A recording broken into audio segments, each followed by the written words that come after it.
Welcome to the show before the show, where I check to make sure everything's working. How are you guys? Tell me everything. I really need to know. Actually, this has been a nice week. It's exhausting here in New York. Just the heat has been ridiculous. I'm just prematurely tired, like every day. It's crazy. But let me know if you guys been catching up with all of the other spoils from this set. I haven't really had a chance. I see that like our Discord sharing some preview cards, but I haven't really paid too much attention. I figure because we're going to review all of this together, might as well wait till then to really take a gander at this. I think the last of the releases is July 5th? No, am I lying to you? It's sometime early July, though, is when the last of the spoilers are. I figure I can just take a look then. Anything good, though? I'd love to know. Love to know. But let's see here. Bruenor, I've some high hopes for. I think Bruenor is a very unique aggro matter, and I'm excited to obviously discuss them with you all in a second. But for everyone pouring in, hello. Welcome to this fine Tuesday. Are we liking the 5 p.m. slot more than the 6 p.m. slot? That's something I kind of wanted to know. Actually, as a matter of fact, I might even, because I have that power, I might even make that a poll.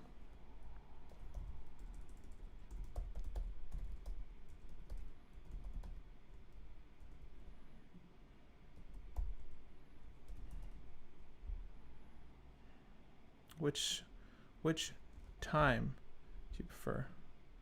6 p.m. 6 p.m. EST. Yeah, sorry, I'm not gonna put that in GMT. You can figure it out though. There's the poll. There's the poll. I'll close it when we start the video, or rather before we start. But heat is bad here as well. Spoilers seem sweet. Kinda lower powered, but flavorful. Yeah, I'm seeing a lot of legendaries thus far. And yeah, I am going to agree with the lower powered aspect. I saw the treasure chest that was revealed. I think it fits the theme extremely well, but it's like very awkward. The cost of the effects is very awkward. Obviously, it can be very good, and the percentages of the card being effective seem higher than they would be negative. But even still, I think it's 7 mana to play it and activate it, which is just a bit much, in my personal opinion. Xanathar looks fun for casual. I don't know what Xanathar is, but I believe you. July 2nd is the Commander deck spoilers. Oh, so how is this working out? I'm actually not clued in. I understand that this D&D set... It's not modern, is it? Where is it playable? Where is this set playable? There's Commander-specific product, and then there's the set that covers D&D in its entirety, right? I'm assuming there's going to be some reprints, but they're going to be themed or have themed art. It's not all original cards. Everything I've seen thus far has been an original card, but that's not to, other than the basic lands, but that's not to say it's all going to be original. I'd love to know. But yeah, before we get close to the live review date, I'll go ahead and take a look at everything. Yeah, and also it's going to be, in case you're watching this now or after the fact, or after this is live, I'm going to be on vacation mid-July, so the episode that would traditionally air on Sunday, which would have been the live review for this set, I'm going to do a little bit sooner. As a matter of fact, I might even launch a separate poll for that to feel out when is best for you all. I was going to do it during the week because I leave Thursday night or Friday morning. I forget how it's shaking out with us. But I might do the review middle of the week Wednesday, because Wednesday is an off day for me. Wednesdays and Sundays are like off days for me, generally speaking. So I'm going to do the live stream earlier, and that'll take the place of that Sunday release. And then I will have recorded, I have so much to record, a video for the second Sunday I'm absent, and then I'll be back for more content after the fact. Just a heads up for you all. Also, if you're here and you happen to be a patron, jump on the Discord, because after this I'm going to give everyone a cockatrice tutorial. And then this Saturday, because Sunday is July 4th here stateside, we're going to test live stream gameplay with our Patreon members. So if you're a Patreon member, that is an unspoken benefit. I figure we can do it, once, twice a month. It would be great every Saturday, but I'm not free every Saturday. I doubt everyone else is free every Saturday. but it would be fun. And times on that are looking like 5 to 7 as well, like these streams are. They could be earlier, they could be later. We have a pretty global audience here, so I want to make sure that, because one, I feel like live stream gameplay would be popular for folks to want to tune into. But two, I just want to make sure that we hit the time zones that are practical for all of you guys, the folks that tune in regularly for these live streams. I just want to make sure it's not, you know, overbearing for you to like stay up till 2 a.m. or whatever, wherever you're at in the world to watch this live stream. And they're usually a little bit more fun, I think, to catch live. So trying to make the timing as practical as possible for myself and then everyone else. It's difficult to accommodate everyone, but I feel like the current times have worked thus far. But yeah, on that note, that's a Patreon thing, something I want to do for them. Just a little added benefit for being a member. Yeah, let me check in with you guys now. The set is taking the place of the core set for the year. That's standard legal. Okay.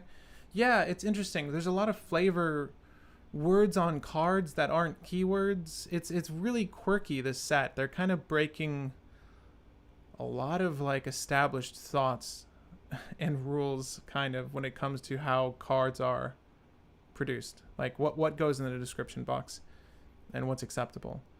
I mean, they do kind of expand upon what they allow themselves to do set after set, but this one's been really interesting to look at. I mean, it's not really a stretch so far as the world is concerned. I mean, the elves and dwarves and all that stuff, that doesn't bother me. But this has been an interesting set to watch. And I do agree with the previous statement. It does seem like the power level was lowered a little bit. Hi. Do you hear my girlfriend? Thanks.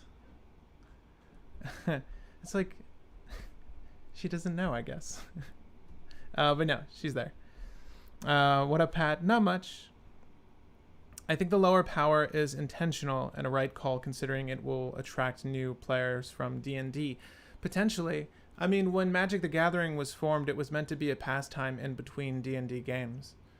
If you look back at the origin of this game and like why it was set up this way, because D&D, those campaigns are so long, you can be sitting for multiple hours during a day playing. They wanted an in-between game that fit the flavor of D&D. That's why, if I'm not mistaken, Magic was born. So D&D players are kind of the original players of Magic, right? So conceptually, I can see this really appealing to just strict role-playing players. And D&D has its own sort of global appeal. Not everyone wants to play TCGs. They're rather expensive, especially if you want to play competitively, whether, outside of Commander, I mean. Building the meta decks is expensive set after set, and like getting all those catch cards to play can be very expensive, where D&D is a much more affordable game to get into. You could literally use anything so long as you have the rules and understand what you're doing. So, I mean, it would be cool if this did find new players. I mean, I understand that's what they're doing with the secret layers. Like, they're trying to pull in new audience members that are fans of other, mediums. Stranger Things, I think, is next. That I see that bringing in a lot of new people for sure. If I'm not mistaken, like the first season had them playing D&D, right? Or some version of D&D. I mean, it was just really to play on nostalgia more over anything, I'm sure. The arcades, the outfits, all that stuff. Like, it's reminiscent to kids like me, I guess. Although that might have been just a little bit before my time. I think they're in the 80s in Stranger Things. But yeah, nostalgia vibes. Plus, it's extremely popular series. Do I want to play 11? Totally. If she weren't blue, she's going to be blue. All right. What watch are you wearing today? Court. Oh, my God. Okay. I was wearing a Glycine Airman. Vintage, late 50s, early 60s Glycine Airman with a very rare bracelet, which I wish was in this room. But I took it off this morning because I'm filming. I do freelance videography, and I've got a series of watches I'm shooting for this watch brand. They just onboarded G-Shock. I might have talked about this in a previous live stream. I've got it's not all Casio this time. I got a box of watches over there, and I didn't feel right speaking on this watch without actually having tested it. So technically, I mean, I just took this off before we got on, but I've been wearing this honker of a watch. It's their most recent smartwatch, like their flagship smartwatch, the GSW H1000, that uses, if I'm not mistaken, is the first smartwatch in their lineup that uses Wear OS, Google's Wear OS. So if you're familiar with that, that's what this is, like titanium back, heart rate monitor, all that stuff. I used this when I was biking earlier. Only reason I'm not wearing the glycine right now. I just forgot to grab it. I was thinking to myself, should I grab my watch? I'm like, no one's going to care. Court, you cared. I was been wearing that G-Shock. It's massive. I don't know if I would recommend it. It's fine. I mean, I like it enough. I don't really need a smartwatch personally, but I can see the allure. Like this one's been really cool for... It's a very accurate GPS system in there. Also, it was really good at tracking... it was accurate with how my route was. It's also good for just tracking pace if you're running. I mean, obviously, it tracked my average speed on my bike trip. It was a very leisure bike trip. I was just going down to Brooklyn to pick up film. Pick up film I had developed. Because who the hell develops film these days? Not me, but this place in Brooklyn does. That's what I did. It was like a 50-minute excursion. Anyways, that's a much longer-winded question regarding what I've been wearing, but hey. I'm going to stop this poll now, I think. Give me 1 second and see where we're at. Do you think that Dungeon Commander deck will focus on treasures, artifacts? It would make sense since dragons in D&D often guard loot. Yeah. Okay, so 5 p.m.'s been better. It appears. Fabian, greetings. Glad to have you on the Discord in the appropriate role. Do you think that D&D? Yeah, maybe there's more artifact based. The words are just for flavor. It's a bit strange, but I really like it because I love D&D. Yeah. Mateus, I agree. I mean, I like it's interesting seeing flavor text in the description box outside of the flavor area. I don't know. Flavor words and as descriptors for abilities, it's really cute. Moderately Anonymous says, yo, what's up, bud? Not much, Chief. Just hanging in there, glass of tequila in hand. Let's see here. We got just bought the $99 Teshar list. I can't wait for it to come in. Yes! Congratulations on your first step to competitive. If you haven't played competitive before. I mean, I think it's a good bridging point to getting into competitive, the $99 builds. I think that's really like the minimum amount you can put in to get a deck that's tuned enough to compete. And that list performs really well from my own experience. Obviously, I've played that, and I play my own Teshar build. I play Teshar a lot. But I'm happy to hear that. Teshar is fantastic. Until Teshar is dethroned, like that's going to be my go-to artifact-heavy combo deck for a while. I really love that list, so I'm happy to hear that. So this guy goes into 98 of Arden and Rograk, right? Well, Inception. We're actually going to be doing Bruenor by himself. I do have to say, though, Bruenor is really unique in effect. I'm extremely excited to talk about it. But we are actually over the show before the show, so we should probably get into this in a second. But let me go over the last of these questions. I play D&D all the time. We use Magic as pastime, essentially. On off days where the DM is prepping still, we play Magic. Oh, that's dope. Simplistic. I can see that. I think we see the flavor words on tech boxes in most Universe Beyond sets. Oh, okay. That's interesting. That's like the new concept for it. OG photography. Respect, Pat. Thanks. I mean, it's just...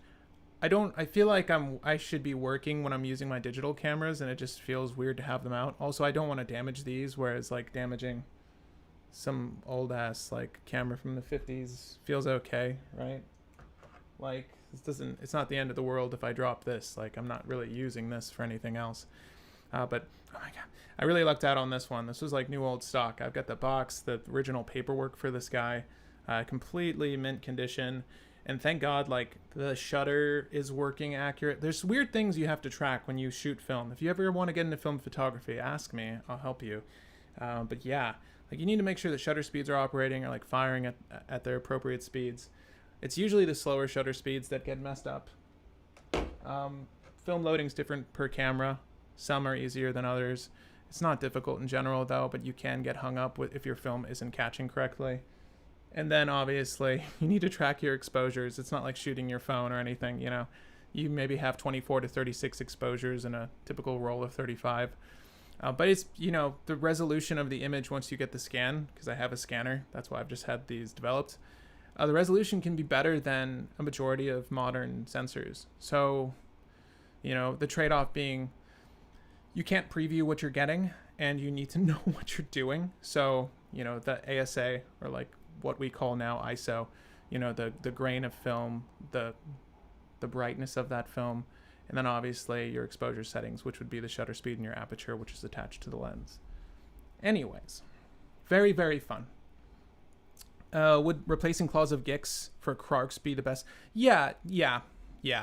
With that list, Cody, Krark is, KCI is great. KCI is kind of one of the core sacrifice pieces. If you own a copy, then I would put it in. Claws is still really good though, just as a 0 drop, but you can substitute it for that. That's fine. Played the $99 Neheb yesterday. Absolute great. Thank you, Matt. Oh, see, and I love Neheb too. Like, it's these monocolored lists that really get to shine in that bracket, that cost. What am I trying to say? That budget. Sub $100, these monocolored lists really shine because your land base is really what gets expensive when you play competitive.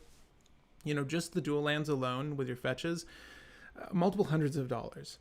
So being able to play a tuned monocolored list kind of gives you an advantage because your money is going towards not mana fixing. It's just going towards core elements for, you know, play strategy. So I think there's an inherent advantage to certain monocolored lists, but dual, trip, quad, 5-color, they still hold their own and they still handle well. Bruenor has the magic word each twice. I know. I don't want to get into that. As a matter of fact, I'll read 2 more comments and we'll move on. I have a Zenith from 47. I love it. Cumbersome as fuck, but use it. Use but love it. To use but love it. Got you. Yeah. No. I'm obsessed with these film cameras. I just bought a Yashico YF. One of like the last great LTM rangefinder bodies, like a thread mount, M39, L39, or whatever you want to call it. But I love rangefinders. I've got a couple of Canons back here, which I won't bother with, but yeah, they're great. Use my dad's film camera from high school. It has his old phone number from the 90s engraved on the bottom, just in case he loses it. That's awesome. But I guess we should jump into this one, guys. I definitely, the show before the show extended quite a bit there, but I enjoy talking with y'all. I hope you enjoy talking with me. Welcome back to the 99, where we're focused on brewing a better competitive commander. I'm your host, Patrick Marlette, and this is Cold Brew, where I take you from start to finish on a brand new list. And today we're looking at a legendary from none other than the world of D&D. How rare. How rare. So in front of us we have Bruenor Battlehammer. And this is from the set, I don't remember the name because it's quite long, but it's an upcoming set that's D&D themed. And Bruenor Battlehammer, although I'm not quite familiar with Bruenor, I do like his abilities. 2 generic, 1 red, 1 white. So we're in Boros. Legendary creature, Dwarf Warrior at uncommon, 5/3 body, so hopefully cheap. And that means that we can make an awesome $99 budget build of this. I said Dwarf Warrior, right? Sure. Each creature you control gets +2/+0 for each equipment attached to it. So we can stop there. You're doubling down on that power increase. And it's like, it's just an amazing benefit to have on a legendary body, right? So the way this, what this spells out for me is that, like, you kind of want to go wide. Obviously you want to have a lot of equipment, but going wide in a cEDH setting in a list that's Boros likely means hate bears.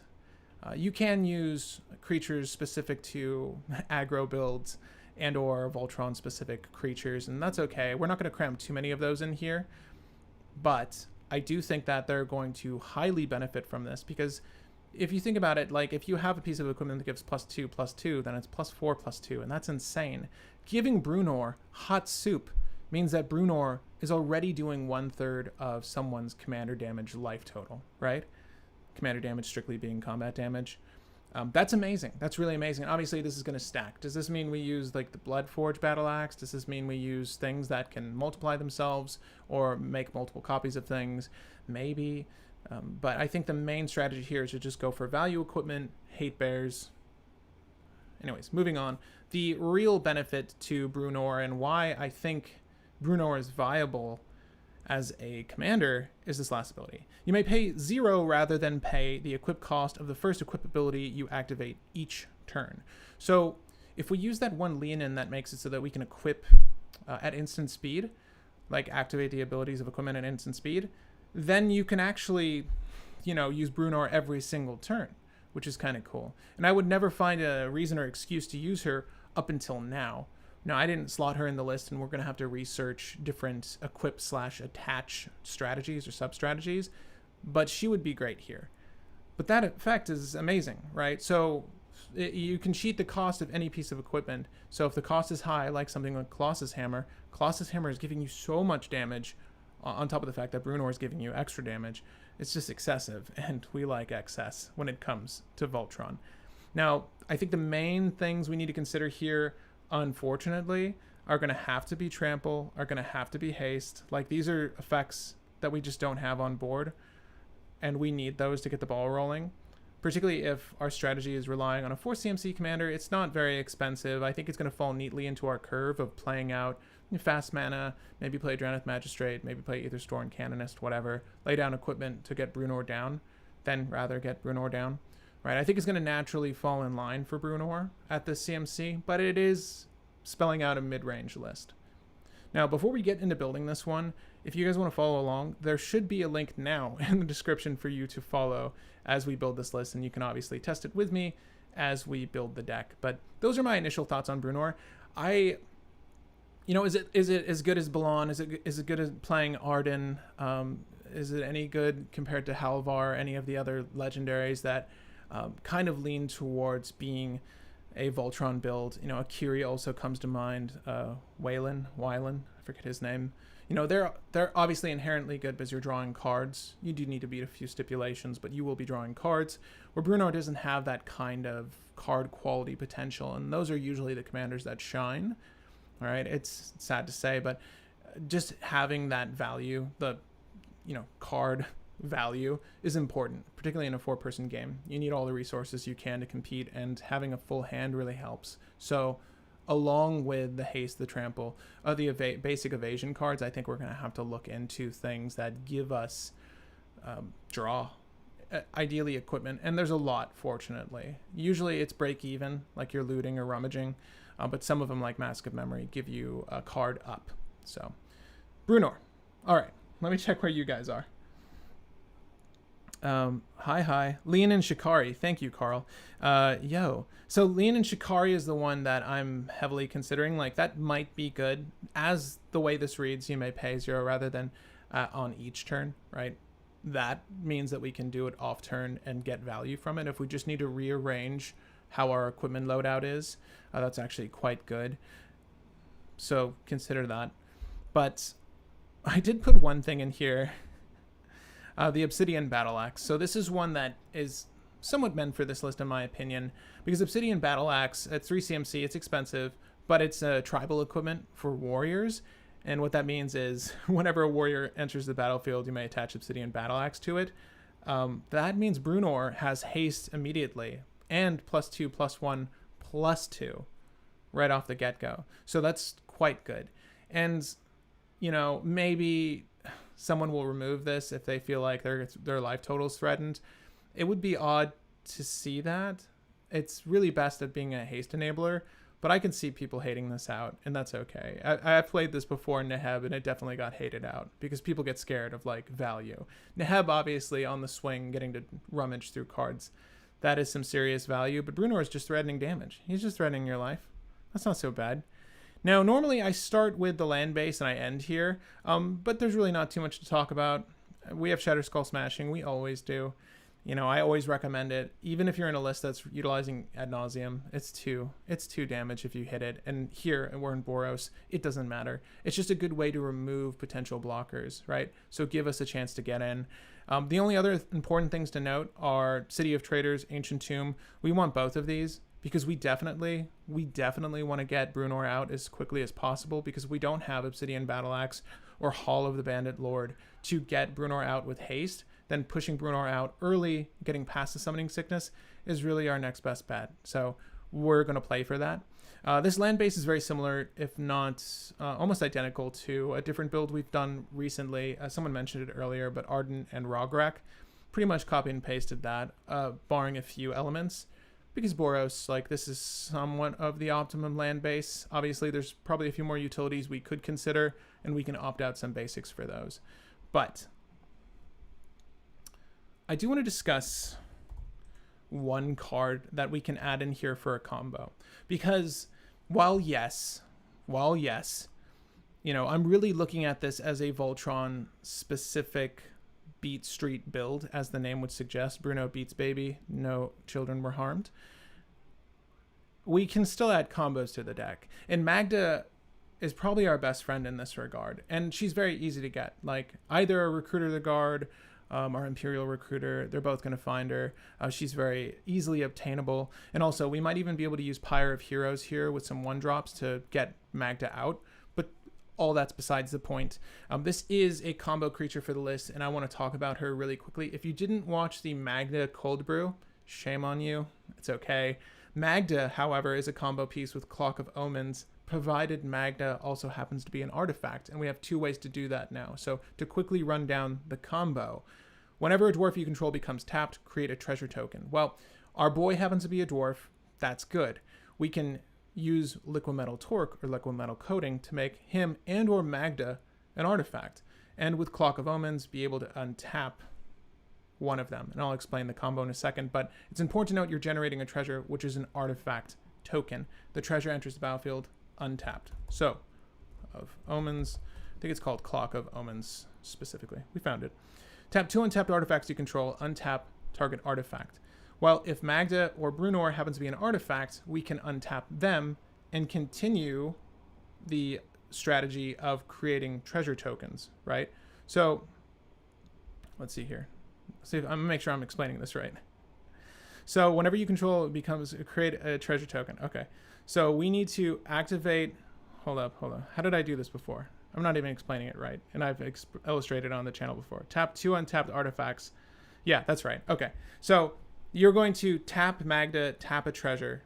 To start, you can tap Clock of Omens if you don't have a treasure, but you tap Magda, tap Clock of Omens to untap target artifact, and the target's going to be Magda or Bruenor. Untap it. There's a trigger on the stack from tapping it to activate this ability. You're actually going to make a treasure before you ever get the untap, but there's a treasure now in an untapped Magda or Bruenor. Pay for Clock of Omens. Pay for Clock of Omens. You make infinite treasures. They happen to be tapped, but Magda doesn't care because you can sacrifice treasures to search your library for an artifact or dragon card, put it onto the battlefield, and shuffle your library.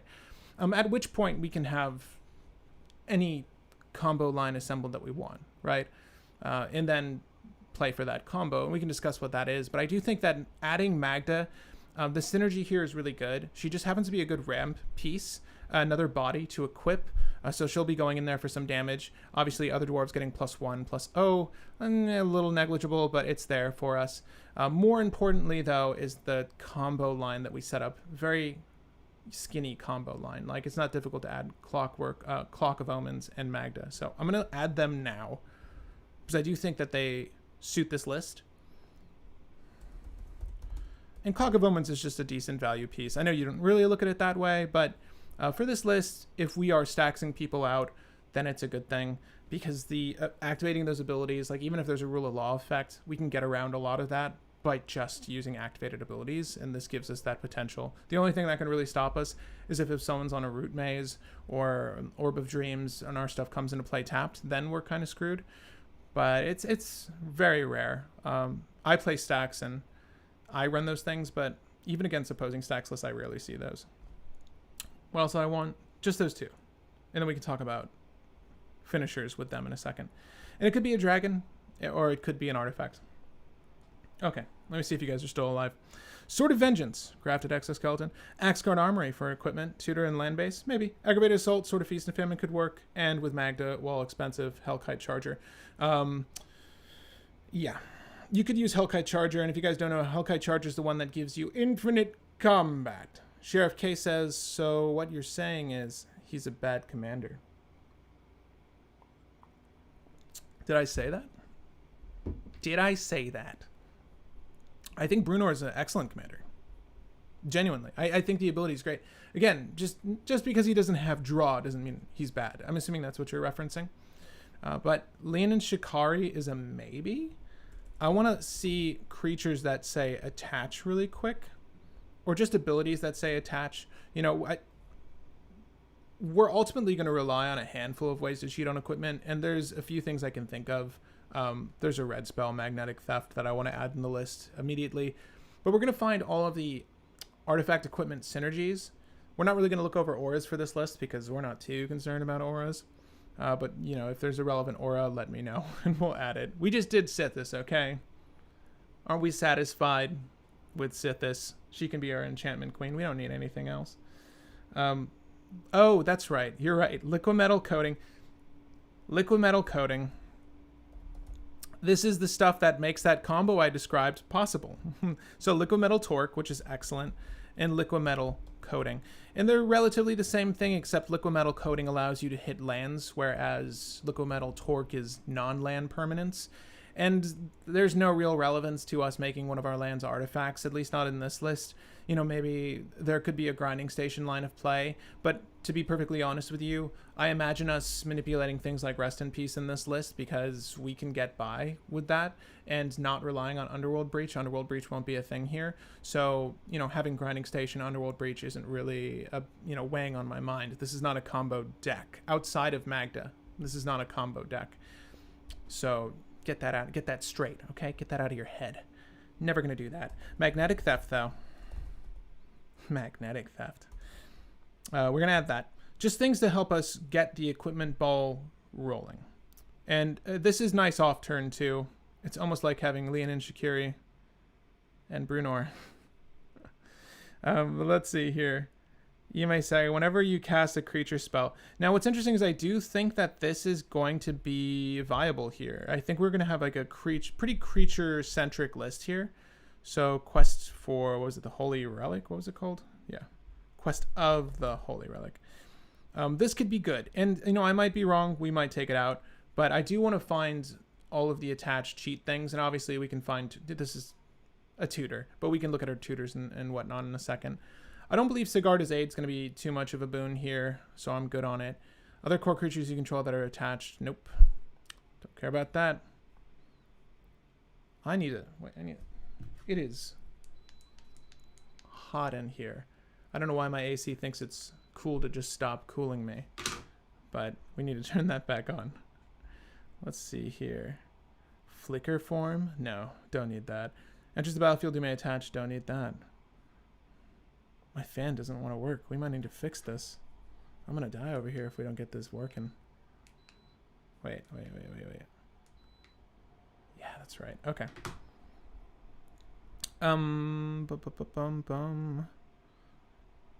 So the other thing is we're going to look over equipment in a few. And if you guys have some ideas for pieces of equipment you want to use, feel free to shout out. But that's interesting. I wonder if we can use the fact that Bruenor attaches things for free. Maybe there's some sort of like flicker-based combo with him. I don't know. That would be kind of cool, though. Nothing's really coming to mind. And, you know, it's interesting. Arden might be in the body of this list. Like Akiri might be in the body of this list. Because it's not bad. Whenever you attack a player with one or more equipped creatures, like these are good draw utilities for a list that are manipulating a lot of artifacts. And Akiri doesn't really care if she's equipped. You could just drop her and start drawing cards. I think Arden is okay. Maybe it's just too much for the list. But that might be it for attached. And then I need to look up the wording for equipped. But that seems fair. Like this is really the secret card I want to insert in the list that's down this far. Sun Forger, I'm not sure I care about it, but we can potentially add it. And things like Balan, I don't know if we're going to use Balan. We don't need Hammer of Nazan. We're not going to be moving equipment that quickly. All right, so let's look up Equip. Let's look up Equip. All right. No breach, blasphemy. I know, it sounds insane, doesn't it? But not every list needs it. Would the runes be good? They cantrip and they go on equipment or creature. That's true. I mean, it's like, it's just a good way to like go through your list. But is it a meaningful way? I don't know. If one of them offers evasion, I'll say yes. Does Bruenor attach for 0 ability activate on everyone's turn or just your own? Court, everyone's turn. You need to be able to activate at instant speed, but everyone's turn. 100% use Sword of Dungeons and Dragons. Is it legal if I'm playing a D&D character? Then yes. Wylith is one other, the other one you mentioned. I was looking at Wylith just then, and to be perfectly honest, I'm not certain that Wylith makes the cut. It's got to be Wylith that's equipped, correct? So, while I can drop a Kiri and start drawing off of Queeches that are already equipped, I can't drop Wylith and start drawing. Does he have haste? I don't think so, so we're going to avoid that. Also, looking over some of these 0 CMC artifacts, I know it seems silly, but like cramming these, like if we do go wide, having these and cramming these is great because any number of equipment is going to give you +2 power. So it's actually just potent to have good value pieces like Paradise Mantle. Like that's not a bad idea. It not only is it ramp, but it's also just +2/+0. And you know, with Paradise Mantle, Bruenor is doing 7 damage. That's kind of insane in my opinion, but we'll put Paradise Mantle in. Does that mean we use, what is it? Not of this world? The counter spell that if you have a creature with 7 or more power. Maybe we use Not of this world as a gag. Why not? Let me see here. Sunforger, Feast and Famine, Commander's Plate. Commander's Plate for sure. Yeah, we'll add Commander's Plate right now. Sort of Feast and Famine is nice. Yeah. We might add that. Oh my god. The axe that duplicates itself. The axe that smiles back. Yeah. It could duplicate itself and be +4/+0. I don't know if it's really potent here. Oh, this Colossus Hammer is though. Colossus Hammer definitely is. Oh, I just love beating face with Colossus Hammer. You guys have no idea how good it feels to win a game through attrition and smacking people with Colossus Hammer, unless you've done Voltron successfully, which is difficult. Equip abilities you activate that target Fervent Champion. I've always loved this guy because of the haste. This is one of those equipment-specific creatures, like those aggro creatures that we could incorporate, but is it really worth it? Is it really worth it? Kind of. I wish you had Trample, my friends, but you know, you would be pretty insane if you did, I guess. Yeah, well, we're going to skip on the Fervent Champion. Fervent Champion is not bad, though. Hot Soup is one I do want. I mean, the odds are unlikely that someone's just going to ping the creature that has Hot Soup, but basically, equipped creature can't be blocked, so that's really good for getting in there and obviously doing that Bruenor damage. Equipped creature gets +1/+1 for each enchantment you control. What a laugh. What a laugh. I'm not going to do that. We put the Magnetic Theft in. Masterwork of Ingenuity. It could be good, it could be bad, it could be nothing. So, nah, we're good. I'm going to skip on that one. Let me see where you guys are. Togo, make rocks. Get out of here. SRAM, maybe SRAM. I don't know. SRAM. Do we like SRAM? Do we like SRAM? That's the next poll. Thank you for that. Do we like SRAM? Sure.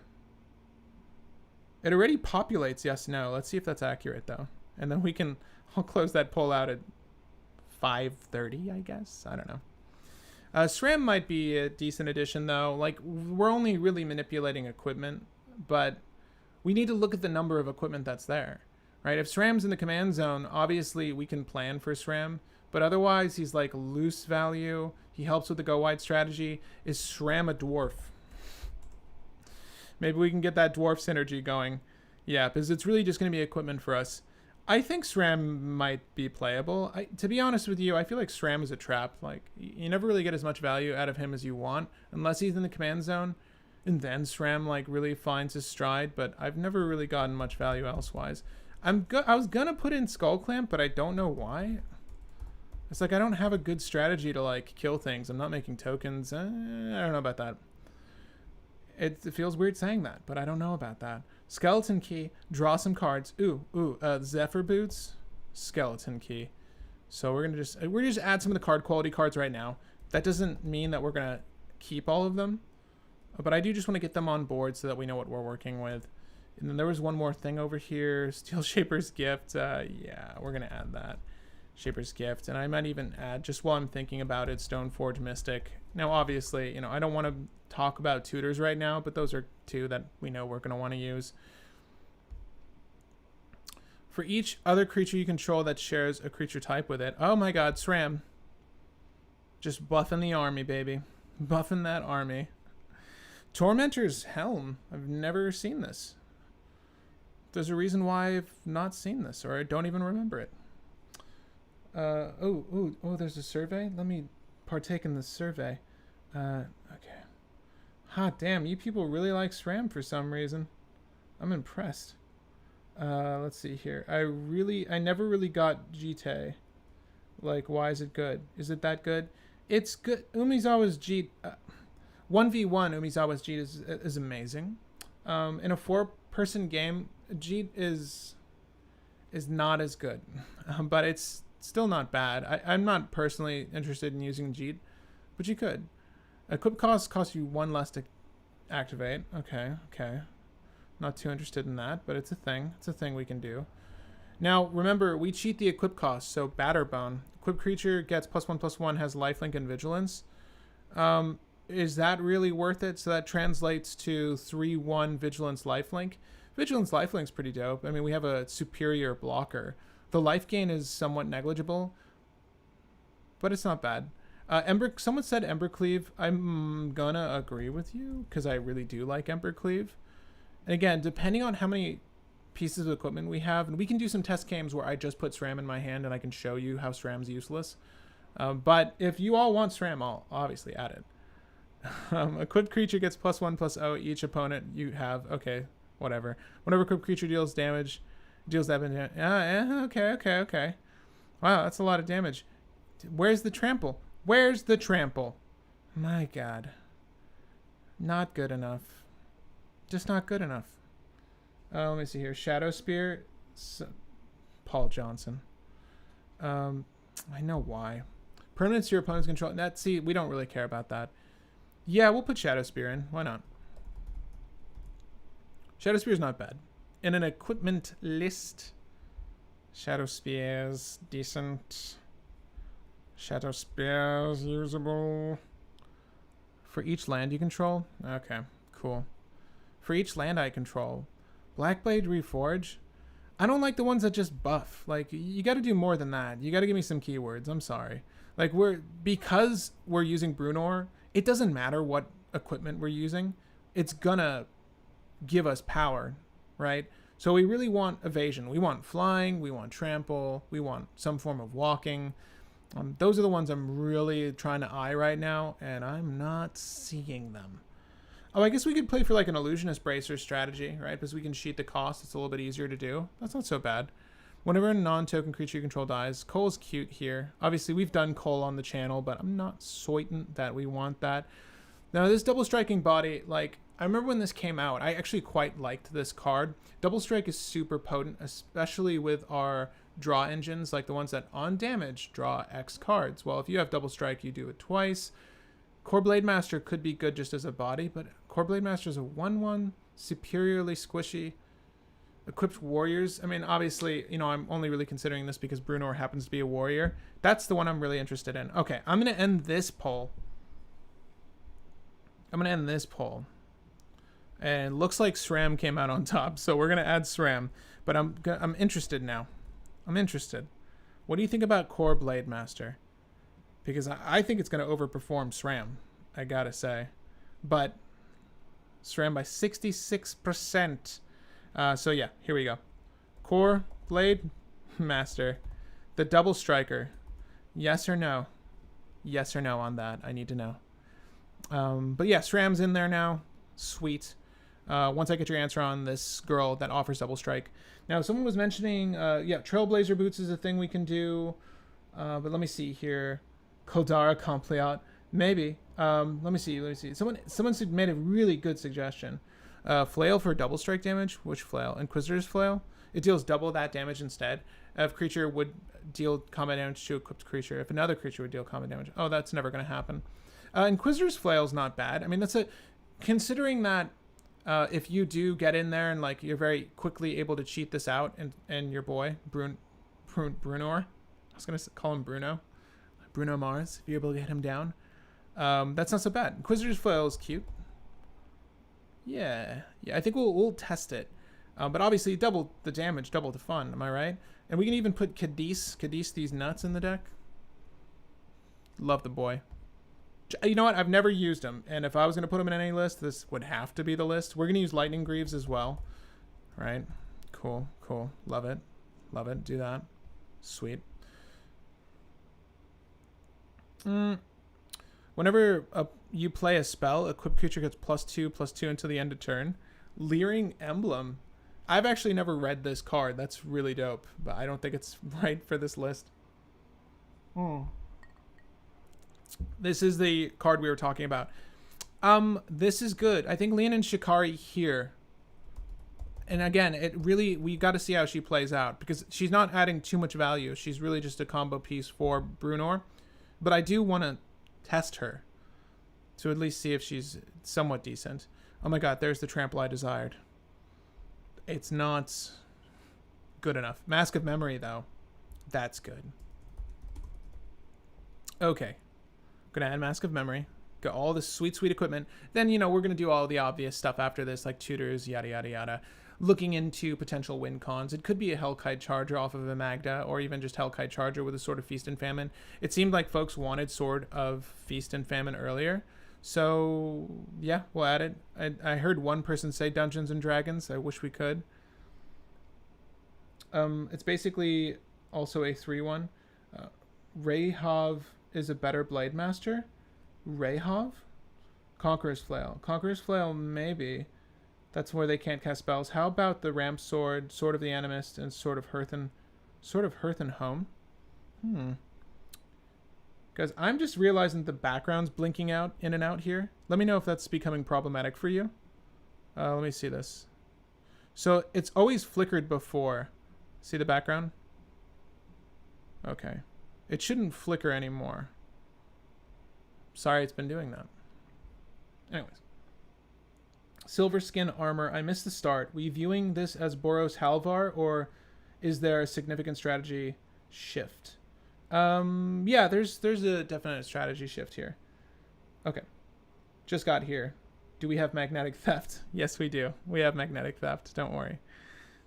So yes, the living weapons, guys, I'm with you. We can look over living weapons specifically after this. If I happen to just see them naturally, then we can talk about them. Seraphic Greatsword's great here. We're going to add Seraphic Greatsword. This is a good value piece. I'm not sure the Sword of the Animist, if that's something we want. I mean, I'll add it. We have enough basics for it to be of value, and it's also going to ensure that we can get Bruenor and anything else down, so why not? Why not? Silverskin Armor was suggested. Yes. To answer your question, Silverskin Armor. Because this plays really well with our strategy, right?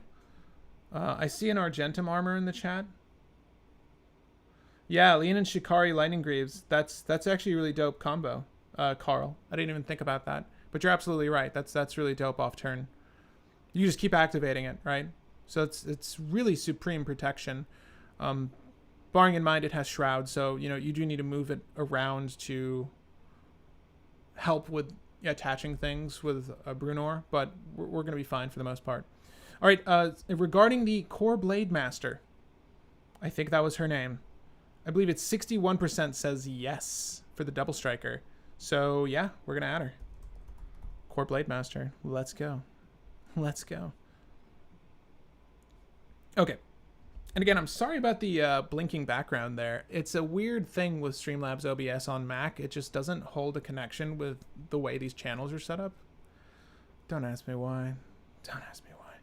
Trailblazer boots. So this is like supreme evasion. This is kind of the best evasion we can get. I feel like we can say yes to the dress here. Let's do that. Trailblazers boots. Trailblazers boots. Yeah, because you're always going to get in there. And it's 2 to drop. That's not so bad. It's +2. Yeah, I like it a lot. So this is the Jite. Jeet, however you want to pronounce it. Whenever a equipped creature deals combat damage, put 2 charge counters on it. You can remove the charge counters to go +2/+2, -1/-1 on a creature, gain 2 life. Obviously, the gaining life is irrelevant unless we're doing some sort of Heliod strategy. And bearing in mind, we could add Heliod Sun Crown here if that's something we want to do. I don't really think it's necessary. But it's mostly there for the removal and dropping of -1/-1 counters. Like, it's very good creature removal, right? So I can see that being of value. Obviously, if this just keeps mounting charge counters and we get evasion, you can blow someone off the board with Umezawa's Jeet. And you know what? That could be our next poll. If you guys were interested in Jeet, because it's questionable in a cEDH setting, but I know people really love it. So Jeet. Do we do that? Do we do that? And you can let me know. Are we building an equipment deck? You might have seen this happen on the channel before, but yes, we are.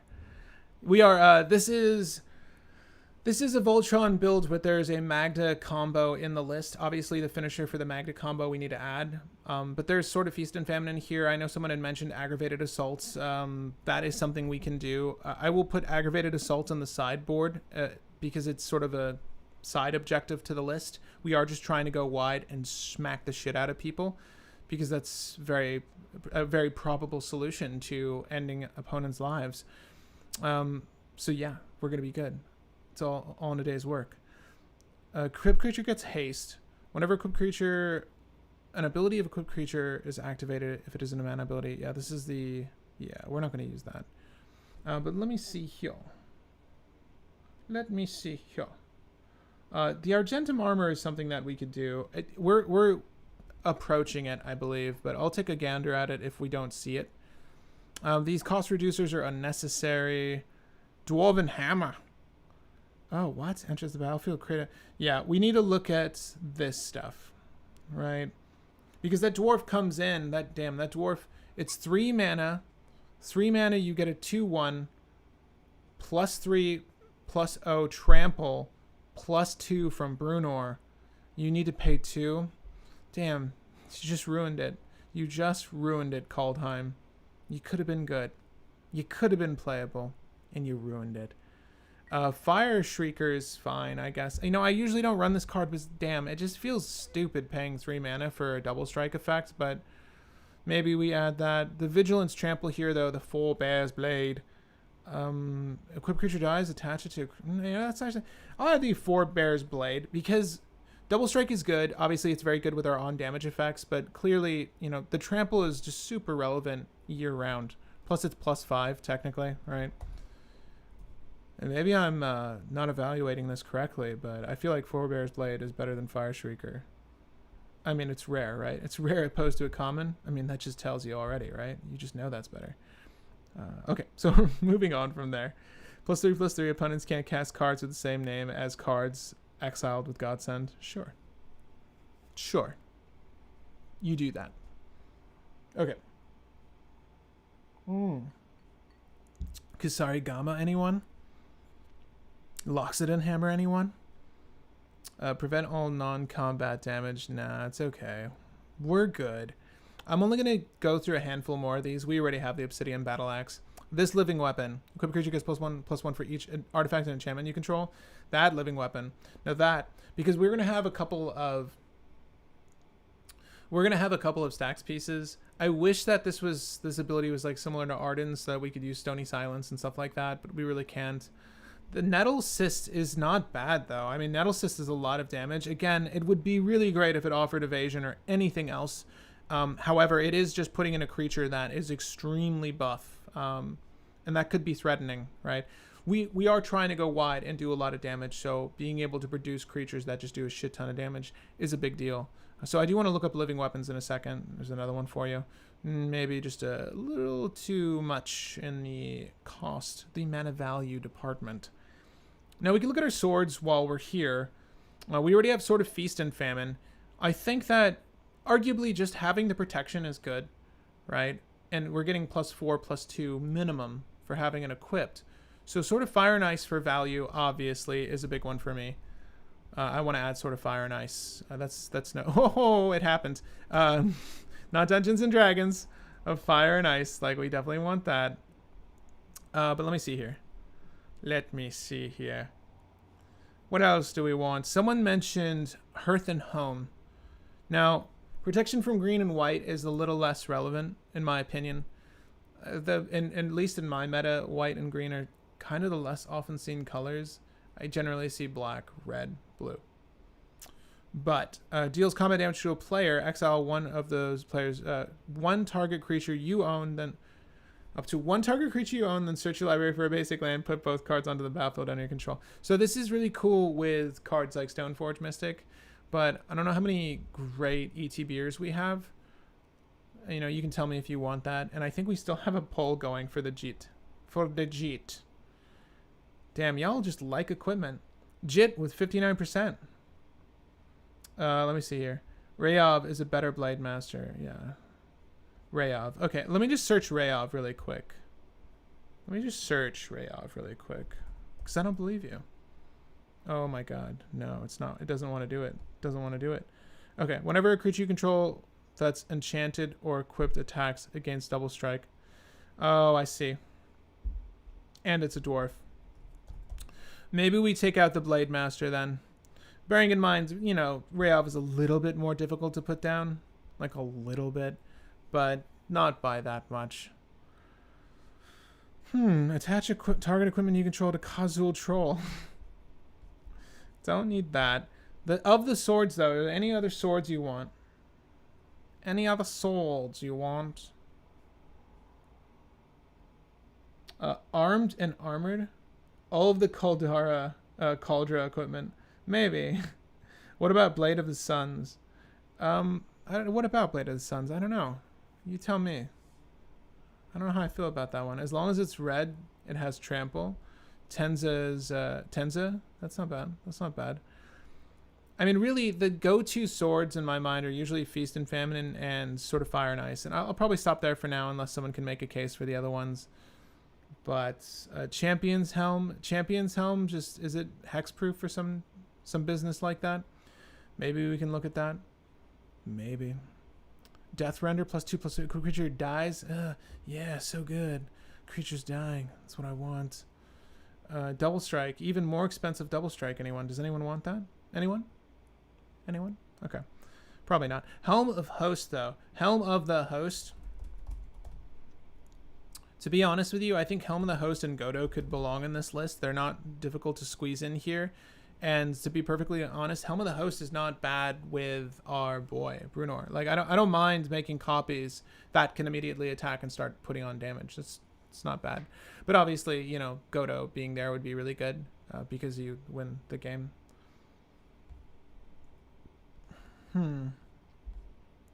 Oh, yeah. And Moonsilver Spear. Check it out.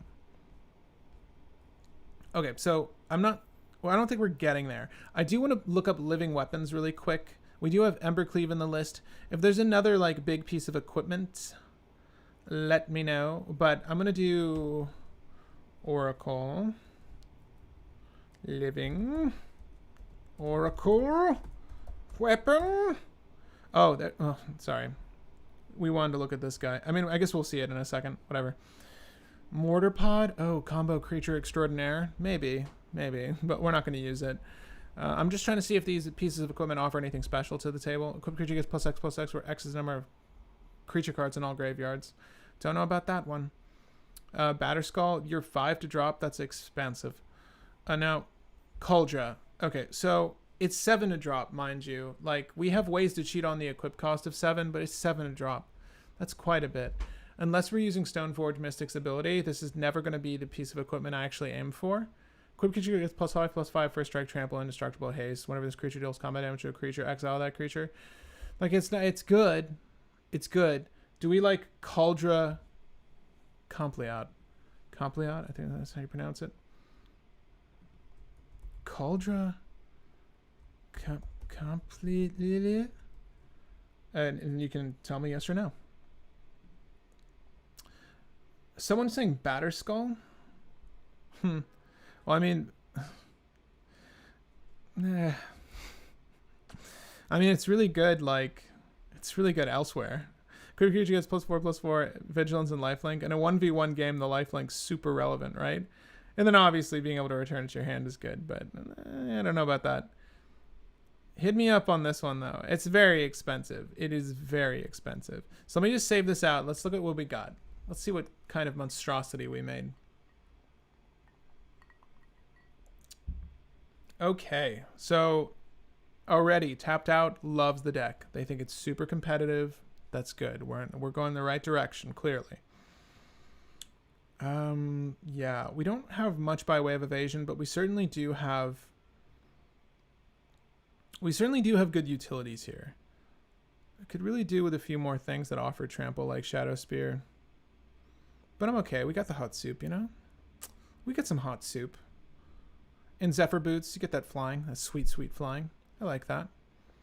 And so far as our double striking effects are concerned, you know, we don't need to run both Rayav and Core Blade Master. But it wouldn't be bad to have both. We got SRAM in the list because draw. Now, speaking of draw, I might just add in a few draw utilities right now. And so far as draw utilities are concerned in these colors, we're really limited as to what we have. But Tome of Legends is a favorite of mine. I put it into every list that's desperate for draw. And if there's any other draw utilities you want outside of the equipment we've added, then let me know. Clearly, like, the deck benefits from double strikes so much because of the equipment that draws. But there's really not much so far as like core pieces of draw are concerned in Boros. It's really just Skull Clamp, Tome of Legends. Depending on your play strategy or style, you can get the most out of those two things. You know, we could add Bonder's Enclave to our land base to draw off of our commander. Like, that's very feasible. But let me see.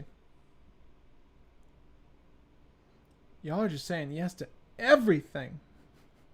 Is Dockside in the list? No, we haven't added Ramp. But we can add Dockside Extortionist. Now, why do you want Cauldra Compleat? Tell me, do you really imagine we'll be able to drop that for 7 mana? I gotta know. Halvar and Turalf. War Room is a great land. It's a good land. Yeah, it's a good land. Oh, Esper Sentinel's new and fun. Esper Sentinel loses steam late game. Like, it definitely does. But it's still there as like a tax. So we can definitely add that. I was thinking War Room and Bonder's Enclave, but I don't know how many generic tapping lands we need. I think Bonder's Enclave is actually the better of the two in this instance. They both cost the same, if I'm not mistaken. Right, so far as lands are concerned, that draw. Land. They do have the same effect, and they both cost the same, except they have different disadvantages to them. So let me just look at them very quickly. It's 3 tap a draw card if you have a creature with 4 greater power, which we will. 3 pay life equal to the number of colors. So we would lose 2 life every single time. That's really not the end of the world. I do think Bonder's Enclave is better in this situation. So we'll put in Bonder's Enclave and call it a day with that. And then maybe we add Weathered Wayfarer to find our value lands. And there's only so many, but it would be of benefit to have the Weathered Wayfarer in here. It's just another body at that. But we can probably add tutors and whatnot in a second. Let me go ahead and I'm going to close this poll out. I'm going to close this poll out. I don't even like this poll because I know where it's ending. Jesus. All right. I guess we add this card I don't want. I guess we add this amazing card. We're going to put it in. I could be wrong. It might be our saving grace. It might be the thing that makes this deck like hit that 99% competitive meter. Valakut Awakening. I saw it. I'm not interested though. Rogue's Gloves. So we didn't look into equipment that draws specifically. So why don't I just do that really quick. Equipment draw. And just see what's on the table for us. Now, we did add a handful of things already. so far as equipment is concerned, that draws. There's really not that much, but Rogue's Gloves might be the only one I missed. And Mask of Memory, for some reason, is not showing up. Does Mask of Memory not redraw? Oh, no, it's right there. Rogue's Gloves. Yeah, we can add Rogue's Gloves. Why not? Why not? We need all the draw we can get. Mungar Diplomat is pricey and potential. A potential thing we can do. We can add Mungar Diplomat. Why not? I've played games where I put Mangara down and he never drew a single card. Just saying. But it's like if you're in a dedicated stacks list and you've got like a lot of rule effects out, then, you know, is Mangara really going to pull that much weight? It's questionable. But so is SRAM, and SRAM's in the list, so I'm going to add it. Pure Steel Paladin. Pure Steel Paladin's dope. I think Pure Steel Paladin's a better SRAM. All right, we'll do that. Mask of Memory's in. Do we have or want Wylith? Does anyone want Wylith? Does anyone play Wylith? Let me know in the comment section down below. Does anyone play Wylith? And I don't just mean you. I mean your player group. I mean anyone you've seen in the wild. Whenever Wylith Soul of Steel attacks, draw a card for each or an equipment attached to it. Okay, so it's very dependent on Wylith being the attacker, right? So I'm super iffy on this one. But we've added Steel Shaper's Gift. We've added Stoneforge Mystic. Do we add Open the Armory? Yeah, we add Open the Armory. Okay, what other tutors do we want for the list? Obviously, like Enlightened Tutor. There's really not that many. Imperial Recruiter. We can do the what is the red one I talked about? No, I did the red. It's Recruiter of the Guard. What's wrong with me? Recruiter of the Guard. They're just bodies that we can equip things to, right? And they're also bodies that we can manipulate for effect. Grafted Exoskeleton with Cadiz. You know what's interesting? We do have, in case you guys don't know what Grafted Exoskeleton is, we do have Cadiz. Cadiz. I like Grafted Exoskeleton more than I like a couple of cards. We'll add a Grafted Exoskeleton. Why not? Why not? Okay. Wylith only works well if it's the commander. That's kind of how I feel. Swift Blade. Swift Blade, you say? Yeah, let's look at that. Do you mean one of these two things? Piloted my buddy's Wylith Stacks deck once. It was not my favorite deck to pilot. Nick H. Summing up Wylith for us. Thank you. Recruiter of the Guard. Gamble. Okay, here we go. Here's the stuff. Here's the stuff we were waiting for. Here's the juice. Gamble. Is Commander's Plate in already? Yes, it is. Relic Seeker is the creature that comes into play. Summoning sick, and then it becomes not exalted. It graduates, and then you can search your library for a piece of equipment. You know, I do think that Relic Seeker isn't a bad idea. We can add Relic Seeker. Just tuning in, Sun Forger. So guys, Sun Forger. I'm not sure that's I'm not sure what red or white instant spells under 4 we're really concerned with. I don't really know. You know, mind you that we can, sorry about that. We can use Sunforger to find Enlightened Tutor. I don't know. We don't have any of our interaction suite in the list yet. So clearly what this is capable of doing is limited just looking at this deck on its base level, but you can add Sunforger if you want. Sword of Hearth and Home over Sword of the Animist, in my opinion. Okay. Sword of the Animist. I think Sword of the Animist might be a little bit better because it's only 2 to cast. And oddly enough, that's more than enough. But I think the protection from Hearth and Home, while negligible, is fine. We can add Sword of Hearth and Home. Sword of Hearth and Home. We'll add it. Why not? Velomachus Lorehold. Referee's Protection. I'm not sure I want Referee's Protection in the list. I can understand it, though. Sunforger is very slow, in my experience. It has been for me, too. What's the win con in the deck? Jilly Jimbo. Is there ever a win con in a deck I build? Deflecting Swat, though. That's some shit right there. Flawless Maneuver. Yeah, swords need to do damage. Yeah, they do. Let's do Deflecting Swat. But Sword of the Animist is just swing along a ding-dong? That's damn straight. Deflecting Swat. Love it. Bolt Bend. Love it. Ricochet Trap. Ricochet trap. So I'm just adding some forms of interaction here. Fork, reverberate.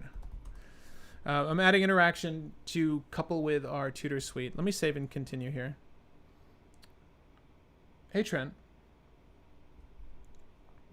You get to witness me losing my mind over another Voltron list.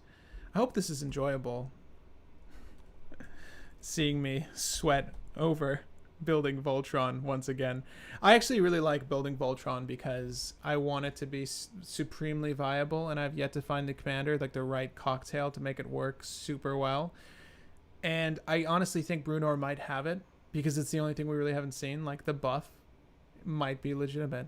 It might cause Tymna's not to tap because they're going to need a damn blocker, which would make me super happy in knowing. So I hope that's the case. We've added Pyroblast, Red Elemental Blast. Any form of interaction that you want, wear and tear is usually a good one. People really like that one. They really clamor for it. There's lines outside the street for those wear and tears. Obviously, we can add more removal to this list. I think that, so far as I'm concerned, something like...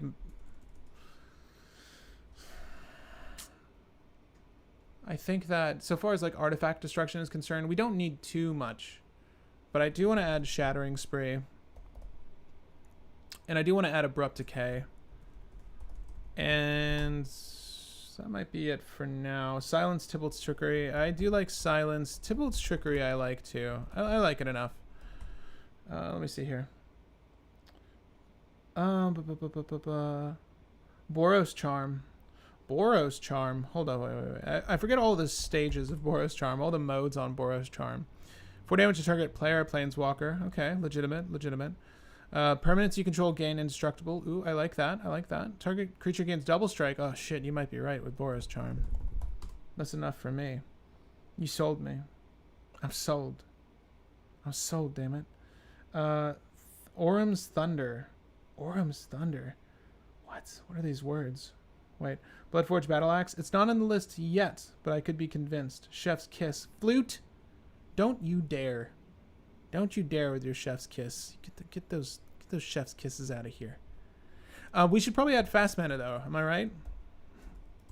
Does the deck need Mana Crypt? Should we make a poll? Soul Ring. I know people would definitely troll then.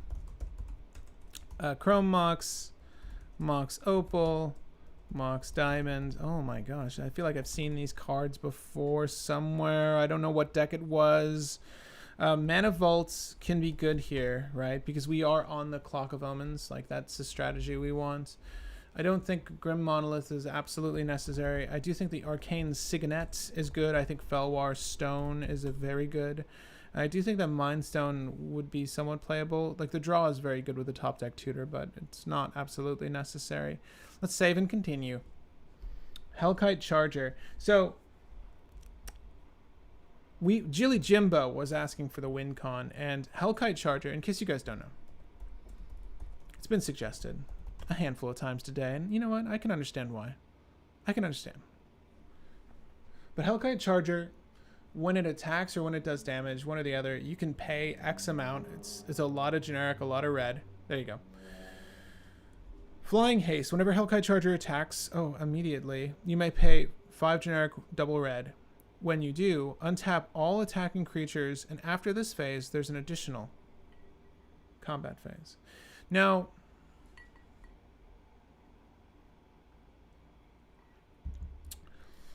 Magda and Godo are like our sub-strategies. They're the combo cards for the list, technically. If we're going to really label anything as a combo card, it would be... It's very difficult with Magda. She's really just there for the ramp, technically. Oh my god, Ragavan. The answer is yes, I want Ragavan in the list. It's a very good card. We didn't even add our stacks package yet. We've got a lot to actually sift through here. We can add Hellkite Charger, that's fine. Bearing in mind that the way this is going to shake out, we need to, if we use Hellkite Charger, let's just pretend in a perfect world that you do the Magda thing. You get Clock of Omens, you've got the Liquid Metal Torque, you got the Magda. You tap the Magda, you tap the Clock of Omens to untap the Magda, you make a treasure. Tap them. You keep doing this. You sacrifice all the treasures. You get a Hellkite Charger. You get a Sword of Feast and Famine. You get all of your fast mana, right? Because you're going to need to be able to equip it. Although Bruenor does make the thing free, right? So equip Sword of Feast and Famine, a Hellkite Charger, and go to town, right? So that's one scenario. They're also, which is a lot of cards. Who are we kidding? That's a lot of cards. But Godo is much simpler, and we can do Godo very quickly with the Rite of Mana. So I do think that we need to add Rite of Flame. We need to add Jessica's Will. We need to add Desperate Ritual. We need to add Pyretic Ritual. And then we need to start adding some stacks pieces, because we can't win with Voltron if we're not dictating the pace of the game.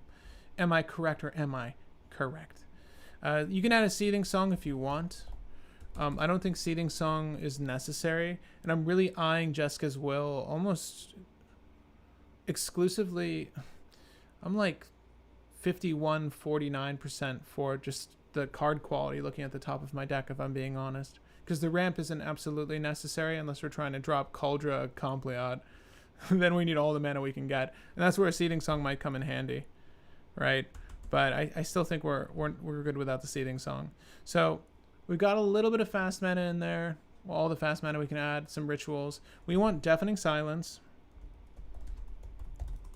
We want the, what's her name? Aethersworn Canonist. So far as Archon of Emeria, right?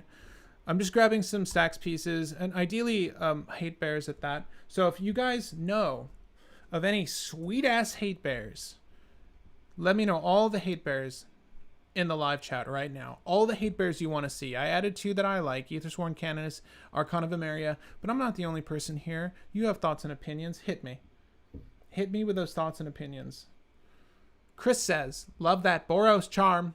Illustrated by Zoltan Boros. Yeah, I know, right? Fair Jessica's Will is amazing. Seething, Nick, I didn't even read your comment. I'm not against it. I'm not necessarily for it for this list in particular. All right, Jilly Jimbo with the first sweet-ass hate bear. We got Dranith Magistrate. I don't know why I'm talking like that. Magus of the Moon. Magus of the Moon. Grand Abolisher, question mark? Well, if you know me, you know I don't like Grand Abolisher. But then if I left it to a poll, everyone would say Grand Abolisher. So I'm going to put Grand Abolisher for you. For you. All of you, collectively. I would never play Grand Abolisher because I'm not a coward. Hit me. Remove some of my shit on my turn. It's like I'm not running a fast combo, right? So it's odd, right? Like, how valuable is it that on my turn you can't do anything? Because really, my turn is going to be shifting equipment and swinging at you. So if you're waiting for the opportune moment to do something on my turn, then sorry, maybe. It just feels okay. Magus of the Moon, I'm iffy on. Patrick's Locks, always so smooth. Yeah, they're kind of in the way today, though. I use shea butter. Hair smoothie. I think that's what it's called. Curl smoothie. I need to cut my hair. I was actually planning on cutting my hair. That's going to be a poll because that's fun. Why not? You dictate. Cut my hair. I was actually thinking about cutting my hair recently because it's hot as shit and it's difficult to manage when you're hot as shit. I do mean physically. Okay. So let me see here. Hushbringer. So rest in peace, yes. Rest in peace, yes.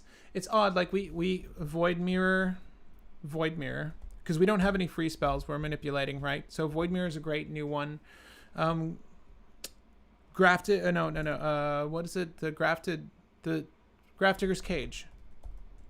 Grafdigger's Cage, because we don't care. Grafdigger's Cage. Also, we can manipulate the Weathered Runestone.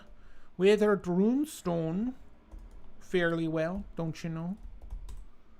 I'm going to put Pyre of Heroes in the list because I feel like that there's going to be a synergy and I'm just not putting my mind towards it. And we can look at that. I prefer the Flail over Abolisher. Here, and you mean Conqueror's Flail. I'm going to say that Conqueror's Flail actually makes a great deal of sense because it's just a buff. It's like a huge buff. It's also easier to cast and we get to equip it for free. Although bear in mind that when you resolve a Grand Abolisher on your turn, no one can do anything. If we resolve Conqueror's Flail, they do have an opportunity when the attach ability is on the stack. So There are pros and cons to both. Revel in silence. Revel in silence? What are these? What are these words? What are these words you've strung together? Is this an actual card? Oh. I don't think Flamescroll Celebrant's good. Your opponents can't cast spells or activate Planeswalker loyalty abilities this turn. I do think that Revel in Silence is good. I do think that Revel in Silence being double white really hurt it. Really hurt it. Like this did not need to be double white as an effect. It really did not. Flamescroll Celebrant doesn't pull enough weight. Like I want a very definitive response to what someone might be doing, like a Grafdigger's Cage, right? But Revel in Silence, I feel like 90% of the time I'm going to hold it for that. If I'm being honest with you, I feel like it's just another silence. I'm just going to want to shut someone down on their turn before they go off. Like ad nauseum on the stack, someone tries to counter it, they fail. I just revel in silence and they draw their hand and set themselves up for their next turn. I feel like that might be the best case scenario, and that's not really good. Tuned in late, but you got Urza's Saga in there. I don't, because I don't. I think that Colossus. Let me see if it makes sense. Yeah, okay. Urza's Saga can go in here, and we need to update our land base in a second. But that's fine. I don't mind that. Containment Priest is not.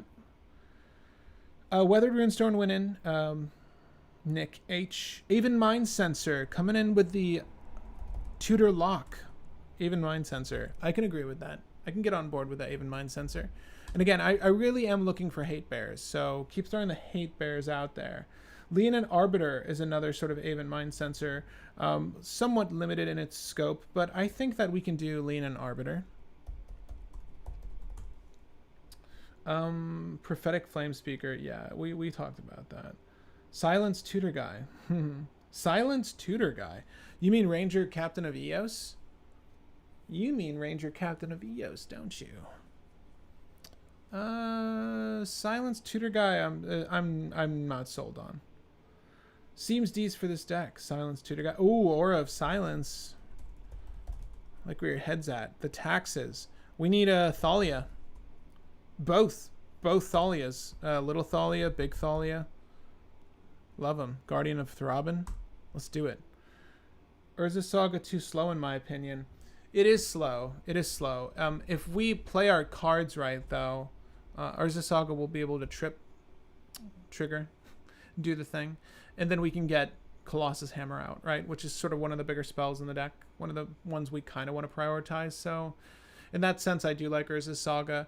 There's really nothing of absolute value I want from Urza's Saga. It's not like it's pulling a Lion's Eye Diamond to go into Auriok Salvager to do something really cool with one of my commanders. Like if this was Timnath Rasios, then maybe it would feel better or something, but it's just okay here. Being in Boros, getting ramp late is okay. But Colossus Hammer is good. So Colossus Hammer being one to play is actually quite good.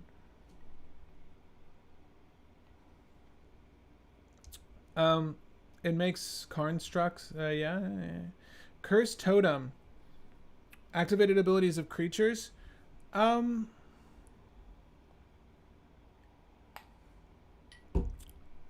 think I'm okay on Cursed Totem. Right? It's like if I do see a list that's utilizing Thrasios, which is kind of rare recently, then, I just deal. Right? Like if they do the Seedborn Muse thing and they really get the ball rolling there, then congratulations to them that no one had anything for them. But, barring a Thrasios, I don't really see Razaketh often either, outside of my own list. Creatures activating abilities, like if it's just your dork that I'm shutting down, then I don't really feel great. But this is meta-dependent choice. I don't think Cursed Totem's relevant for me, but I'm with you. Mana Tithe. I'll put in Mana Tithe. I'll put in Mana Tithe for now. I'm not absolutely certain we keep it. Linvala, Keeper of Silence, is basically the Cursed Totem of Angels, and I think I'm good. Thalia taxes our equipment. She does indeed. She does indeed. Sequence that proper. But I like the taxes. It does slow down. Hey, there you go. There's another one. We're going to add Damping Sphere, right? because we don't have very many things that tap for excess mana, and we're not storming off, so Damping Sphere doesn't affect us very much. And we might take out, you know, attacks effects for that, but I don't really, Deafening Silence was not found. You really? Okay, well, we'll fix that then, why don't we? If I can find it. Let's do that. Let's see if that fixes it. And it did. Okay, so let's go to the live edit, see what we got. We got a lot. Oh, I guess I should end this poll. Wow. Okay. Wow. That was pretty clear. 85% say don't cut the hair. That was really petty, the thing to ask you in a poll. I've been contemplating it, though. It's just, it's getting a little tedious to keep up with, but it's nice, I guess. I don't know. I don't really care whether I have long hair or not. All right. Stony Silence, Stigma Lasher, Armored Sky Hunter, Deafening Silence, Trinity Sphere. Deafening Silence is in, Sif. I think that Trinity Sphere, you know, you can make a case for. I don't mind Trinity Sphere. Stony Silence is a little rough because, like, Stony Silence of the world, the Null Rods of the world, we are trying to activate equipment, and being able to activate equipment for 0 and not being able to do so because of Stony Silence, our own Stony Silence, feels pretty bad. So I think we're going to avoid that. There's other ways to combat, you know, artifact-based storm strategies. It's really just ad nauseum into fast mana, into Thassa's Oracle, Demonic Consultation. But you know what I mean. We're going to avoid that. But yeah, we need to cut some cards. We need to cut 29 cards. So let's start with our lands, because we added a few. All right, so Urza's Saga, I am okay on. We need to nix 2 cards from here. And to be perfectly honest, to get the ball rolling, I'm going to go ahead and nix one of the plains, one of the mountains. That seems fair, right? Yeah, why not? Okay, down to 29, +1 with Shatter Skull Smashing. Just as we'll open the Armory, Shatter Skull, Gamble, Rite of Flame, Shattering Spree, Steel Shaper's Gift, all is right with the world. Those are probably the only sorceries one ever needs. Savine's Reclamation, maybe. But, I mean, we've got such an influx of cards that I think we're going to be okay. Bolt Bend works off our boy, so I like Bolt Bend quite a bit. Ricochet Trap, great. Redirects, Deflecting Swat, great. Redirects, love them. Tybalt's Trickery. We got counters. Reverberate, Fork. We got tutors. Pyretic Ritual, Desperate Ritual, Burrow's Charm, Abrupt Decay? Who said? How do we? Huh? No. I wish we could add Abrupt Decay, but we can't. I don't know how that got there. Enlightened Tutor, Magnetic Theft, Manitize, Pyroblast. These all seem really good. Okay, Quest for the Holy Relic. Let's be honest. How many creatures we got? That's a lot of creatures. I'm not certain that Quest for the Holy Relic. I mean, that's 5 quest counters. No, we're going to straight up delete that. What was I thinking? 5 quest counters. You're crazy. It's never going to happen. We're not going to do that. Oh, Jeweled Lotus, you beautiful bastard. And I mean that in an endearing way. This says there's a card that's black in here.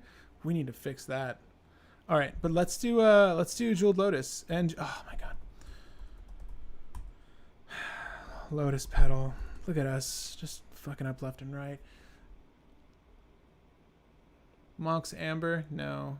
I think that's it for fast mana that we want. Okay. You're saying you have a lapse of certainty on the mana tithe? Yeah, that's what I'm saying. Just got home from work. Hope it's been going well. My llama, it's been going great. Bruenor, probably the best Stacks commander we've ever seen. Thus far, I'm convinced, I'm compelled to say that this is easily the best Stacks commander we've ever seen. Now, we need to cut a few things, and I can tell you what I want to cut. Oh, I can tell you. Mungara is just fine. I'm super iffy on Mungara. I'm super iffy on Mungara. We got to come back to that, but Godo Bandit Warlord, sure, we'll keep it. It's odd and slow. Did I add Leonin Arbiter? We can take that out for now. We'll take out the Core Blade Master as well. Bearing in mind that we do need to keep a certain amount of creatures. Whenever a commander you control deals combat damage to an opponent, it deals that much damage to each opponent. That's so cool. I really just want to see that happen one day, like today. I want to see that happen now, is what I'm saying. That would be great. Heretic Cathar. Creatures coming into play tapped is actually relevant for us because we get in with damage. Non-basic lands, obviously that's everything. So, yeah, we want that. Ragavan, Esper Sentinel, and Weathered Wayfarer. Now, someone was suggesting Ranger Captain of Eos. We do need to make slots for that, but I could see Ranger Captain being viable here, right? So, maybe one day. SRAM, man, SRAM, really? Let's just look at our ship. Let's just see what we got. 45 things? Oh my god. Alright. I took out Leonin Arbiter because we just have a better card with Aven Mind Sensor, and you only need so much redundancy with some of these stacks pieces, and we've got a lot of stacks going for us. The stacks is really making up for our lack of like a removal suite, but we've got a lot of stacks elements that are very good that we can play for, so I'm not too concerned there. Simian Spirit Guide. Oh my god, Matt Robertson. You said add Abrupt Decay, and I don't think anyone corrected you on it earlier. Did I say that? No, I meant a braid. Oh my god. I meant a braid, which is not in the list. Okay, Matt Robertson. Simian Spirit Guide, you're absolutely right. You're sure as dick right. I don't even know what I mean by that, but I meant it. Simian Spirit Guide. And we also want to add a braid. No one corrected you. If I say Abrupt Decay can go in here, it can go in here. Mishra's Workshop. Maybe. Maybe. I'm okay on Mishra's Workshop. I really got to see what our artifact base looks like. What about Lodestone Golem? I found Gilded Lotus to underperform, like heavily. It's basically a dead card in most builds, mid to late game. Isn't Wyleth or Akiri just better equipped in general because they provide huge draw advantage? Atreus, no. I mean, yeah, the draw is nice, but I mean, I've got Akiri in the build. So the thing is, like, I've played Akiri, I've made Akiri. Akiri's fine. Draw can only help you so much. It really depends on what colors you're in. And obviously you want draw in any deck, but I feel like having the ability, like a good aggro commander, a good Voltron commander with an ability like this, like Balan, like Arden, like everything we mentioned off the beginning of this video, there are benefits to having this command zone immediately accessible, particularly when you're dealing with a 5/3, right? So this aids a go wide strategy. It very quickly ensures that someone trying to win ad nauseum is not going to win with ad nauseum easily. So, you know, having Akiri, you might pull in the solutions, but, you know, you're tapping out, you're using all your mana to equip things, you're using all your mana to drop equipment, you're drawing cards, and how many free spells does Boros get that really interact off turn with the rest of the game? None. Not a damn one. Maybe Mog Salvage, which we're not using? Sure. And yeah, that's the thing, like, draw is always good, but draw in the command zone is not really relevant in Boros. Like, I would rather just have a good effect. In this instance, maybe this is better, but having played Akiri, she's just okay, and Akiri is way better than Wyleth, just automatically. So, and Wyleth's not that good to begin with. I hate saying it. If you're a Wyleth fan, I'm sorry. I'm really sorry. Wyleth's not that good. Okay. Blind Obedience over Thalia. I like the bodies because the bodies do extra damage. I think that Blind Obedience can come in here, and then we really should just start cutting cards, guys. I like Blind Obedience, though. You're right there.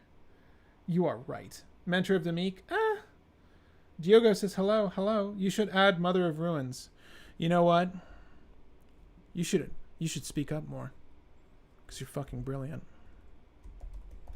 Don't keep that mouth to yourself. Yeah, I agree with you. Mother of Ruins here. Mother of Runes. And I think we could probably add Giver of Runes. Am I wrong? We'll add Giver of Runes. The protection, legit. Too legit to quit. We're going to add him. Do we have the Hellkite Charger in here? Did we ever do that?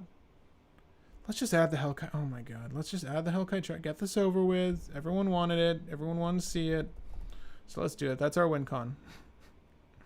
That's our win con right there. Gotta have a lot of lands to make it happen, but we're gonna make it happen. That's a shit ton of mana, Hellkite Charger. Damn, you really want 7 mana out of me? You bastard. You filthy bastard. Damn, you want 7 mana on the attack. That's even before my shit untaps. You sick bastard. Okay. Whatever. We're gonna do it. Because it was suggested, and you know what? I'm with you. I am in and out of the stream. I assume that Halvar is in as well. No, he's not. No Halvar. No Halvar's here. Not gonna do that. Although you could, and that's okay. But I'm not gonna do that. Not personally speaking. I think that we need to look at these again. These are all good cards. These are all really decent cards. So I think these should stay. These are all really decent cards. Okay. These are all really decent cards. It's just creatures we need to condense. And Hellkite Charger. Hellkite Charger. So basically, Hellkite Charger is really in there just for Magda and the sort of Feast and Famine combo, which is really, really, really like difficult strategy to get underway, just based off of its cost. This is amazing, this foil Giver of Runes. I love it. But we do want to manipulate the protection granters. Those are quite good. I like Cadiz quite a bit. It really does help with the go wide strategy. I think that Relic Seeker is just a little too slow for me. I'm not a fan of it. I think that SRAM can probably suck a dick, but I'm going to go with it because you all wanted it. I'm with you. I'm with you here. I'm fine with these two. I know that we don't like Guardian of Throbbing because of the tax, and because we added Blind Obedience, right? I think we can just nix her and be happy with 26 creatures to include Bruenor. Now we need to get rid of a lot. 28 cards. Oh my god. How did we get here? I'm sorry. I'm sorry. Cauldron. We can't do that. We're not going to do that. Helm of the Host is necessary.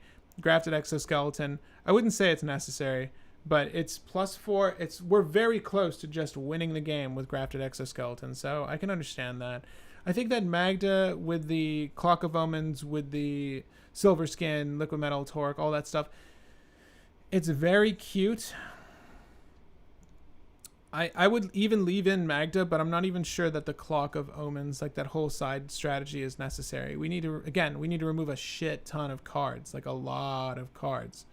So, bearing that in mind, 27 cards.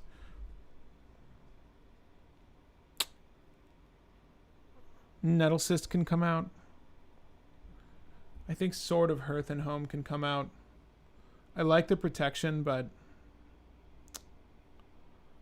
there's a weird balance we're trying to strike here. And you just think about the creatures we have that really value off of Hearth and Home, and there's really not that many. It's just these two. It's our Stoneforge Mystic. I'm just not high on that. Godo benefits.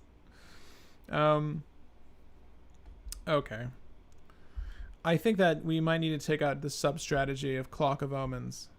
Just looking at the list and the way it's performing, like it's definitely trying to lean in on one strategy over the other. And really, I'm happy with it just being Godo Helm of the Host and keeping Magda as ramp. Like, that's fine. And if we happen to get there just naturally with the treasures or with the dockside, that's fine. We just grab value. And we're going to be okay. I think we'll be okay. Jeweled Lotus, all this stuff is good. Commander's Plate, Graphics Cage, Hot Soup, Shadow Spear for that trample lifelink, baby. It's fine. It's fine. Conqueror's Flail, Damping Sphere, Felwar Stone, Inquisitus Flail. Now, you know me, I like a good double the damage, but I think we stay with it. I think arguably the cards that cost 2 CMC and under we need to prioritize here because they're going to be very easy for us to put down and continue lines of play on our turn. So we kind of want to stick with them as they are, and we're going to need to cut some of these things, like the 4 Bear's Blade. It's just not necessary. I'm going to put Hearth and Home off to the side for now. I think that Sword of the Animus can probably even come out, but I'll keep it for the interim. This is rough, these cuts. I didn't really think we would have this many cards. And we really do need to be prioritizing our equipment over anything else, so it kind of hurts to remove much else. But I do want to look over Pyre of Heroes, like, synergies really quick. So this is a human nomad cleric. There's a couple of things here, like Aethersworn Canoness is a human, so, you know, any of these humans can pull into Aethersworn Canoness is quite good. And nothing really pulls into Dockside Extortionist except for Ragavan, so there is that synergy. Looking at these, Lena and Shikari, she's a cat soldier. There's no relevant cats.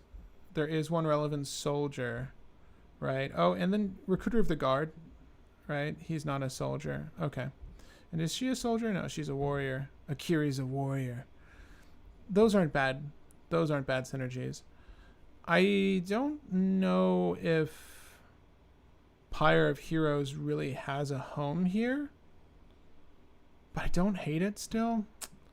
It's gonna come out. It's gonna come out. It's not doing enough. Okay. Is Togo in to make landfall equipment? Togo's not.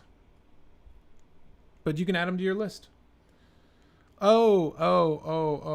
The liquid metal coating can come out. You're right. I do think that the silver skin armor can also come out despite it being an equipment. Those were all part of that sub-strategy, the Magda sub-strategy. I think Magda's just going to be there for value, unfortunately. Just bearing in mind all of the cards she needs to pop off, it's just too much. We're at 118 cards. We need to remove 18 more. Monkey into Dockside, I know. Enough targets to justify Magda? Nah. Pyre of Heroes seems a bit too slow for the deck and for this power level. Yeah, I agree. Silverskin's armor is out as well. That just happened. So we do need to cut a few more things here. I want to keep some of this power stuff. Like,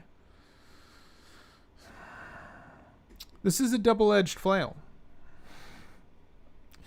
Because if my creature's blocked, I mean, he's super dead. But if he's not blocked, or if I just get in, that's a shit ton of damage. That's a shit ton of damage. I kind of got to keep it. Kind of got to keep that Inquisitor's Flail. Yeah, dealing double the damage is very legit. Yeah. Okay, so really we're only keeping the double strike here is so good. I think Grafted Exoskeletons kind of not there for me. Like, in the best case scenario, you take out one opponent. It's in fact, if it deals damage to a creature in the form of -1. I think someone was saying that this pairs well with Cadiz. Cadiz? I could see that, but that's like a 1-2 punch that we're not necessarily aiming for, but it's a cool synergy. If Cadiz was in the command zone, maybe I'd be more for it. I'm just not. We need to cut 17 cards is why I'm not. All right. Cut Seraphic Greatsword. So I like Seraphic Greatsword because it's helping us put damage on board and it's giving us creatures to swing at people, and those creatures have evasion, right? So that's why I like Seraphic Greatsword. It's just 2 CMC and then 4/0 to equip.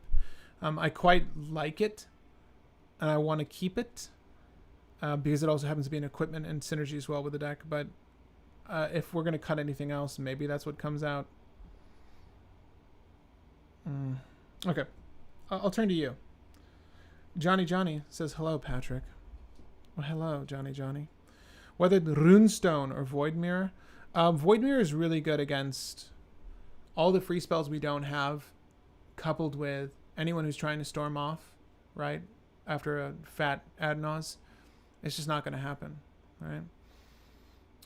So yeah, I kind of like Void Mirror a lot. It's saved my ass in a lot of games, and it's only come out recently. Keep in mind, Void Mirror counters colorless spells if you don't use colors to cast it. Yeah. I mean, obviously. Did you watch the recent Brew Wars? Cut Kedis. If it caused Commander to deal combat damage to other players, but it doesn't. I get that, my llama. Yeah, we can cut Kedis. That's fine. That's fine. It only maybe makes an angel. Are we talking about this lovely card? So Whenever equipped creature attacks a player with the most life or tied for the most life, create a 4/4 angel creature token with flying that's tapped and attacking that player. So you're just pounding for damage, right? So it's already a 4/2 to include our guy's ability. And you're also making a 4/4. So you're doing 9 damage, 13 damage on one swing, coupled with the fact that you now just have a 4/4 angel that exists, right? And then you sort of spread the love from here and make more angels. And the angel that you made prior can still attack that same player, which is likely a player that was trying to cast an ad nauseum and sort of shut that strategy down. So it's not bad, and it's 2 CMC. So I'm going to prioritize that. I do think that we could probably get rid of Inquisitor's Flail. We're going to start cutting things we don't want to cut because that's just the name of the game at this point. From each color among permanents you control, +2/+2. Yeah, I'm going to keep that over the Grand Abolisher, the Conqueror's Flail. I do think that some of these things are just a little too cute, like the Rayav having, damn it, man, having the double strike's legit though. I really do like double strike in this type of deck. It's Cutstram since we have Pure Steel.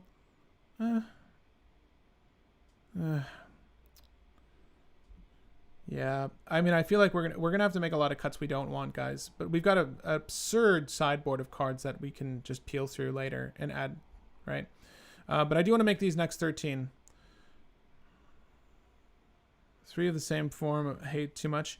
Grafdiggers plus Weathered Runestone plus Rest in Peace is maybe too much. I think Rest in Peace is a slightly different beast than those. Rest in Peace is kind of better than those.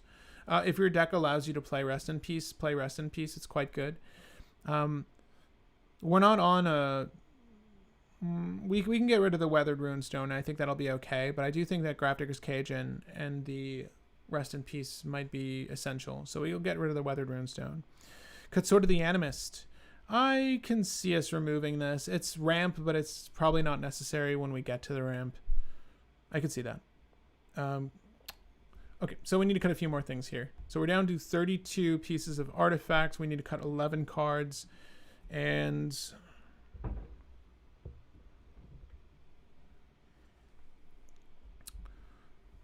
open the armory. It only hits one thing. And yes, it's very good. We've got enough of an influx of equipment. We're even cutting equipment to where I feel like we can probably pull into what we want, if not what we need. Right, because we kept all of the artifact equipment that draws, and like I'm happy for that. I want to stay with that.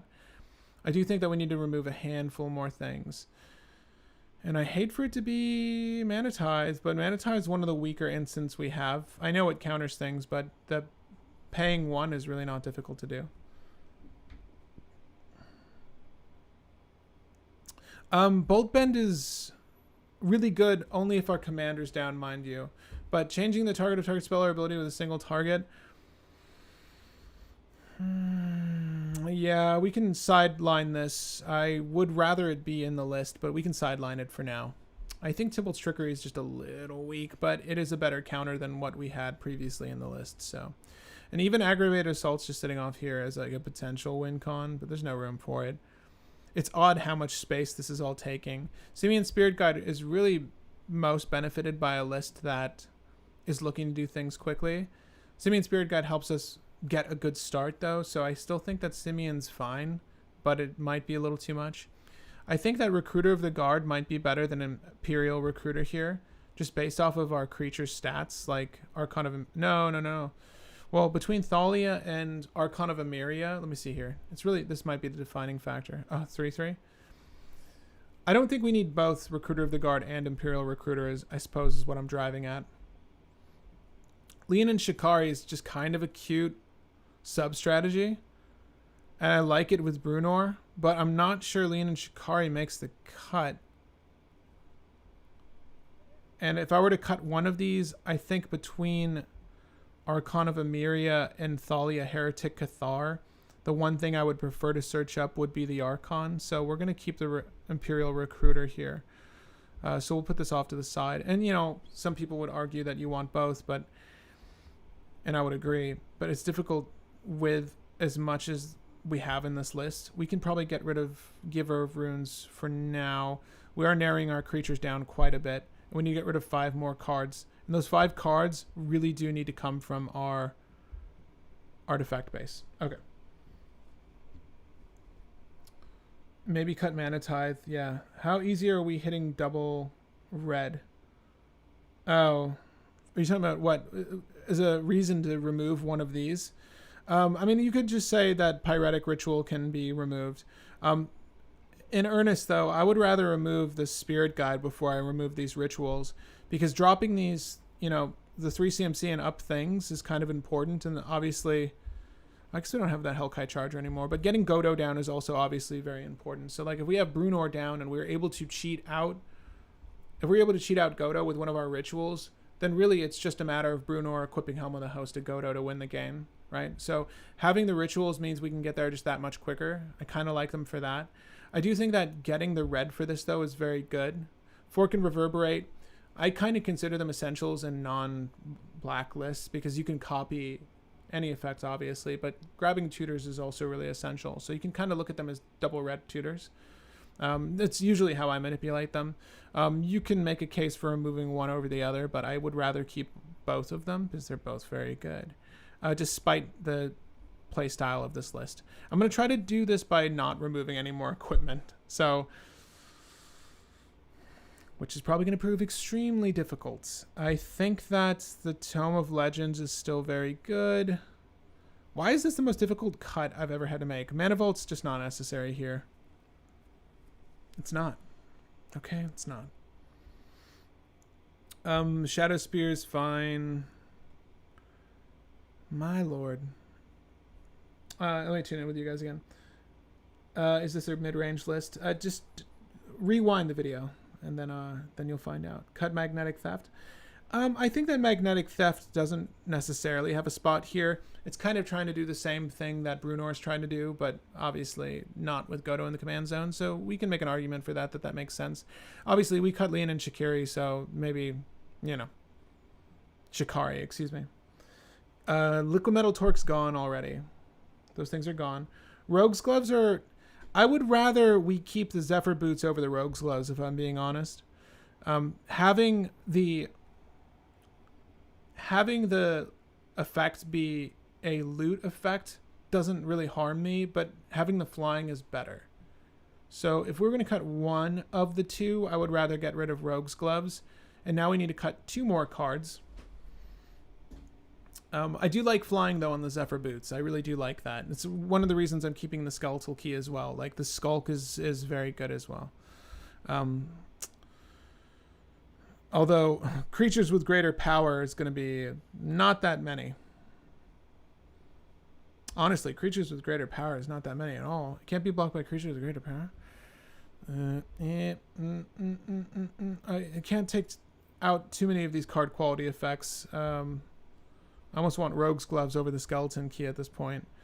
But I'm going to leave them both off to the side because we need to cut one more card. And to make life easy, I will cut one of the rituals and it'll be Pyretic Ritual. Okay. I think we have 29 lands, not including Shatterskull, passing. But you can reduce the land count if you want a little bit more. Potentially. Yeah.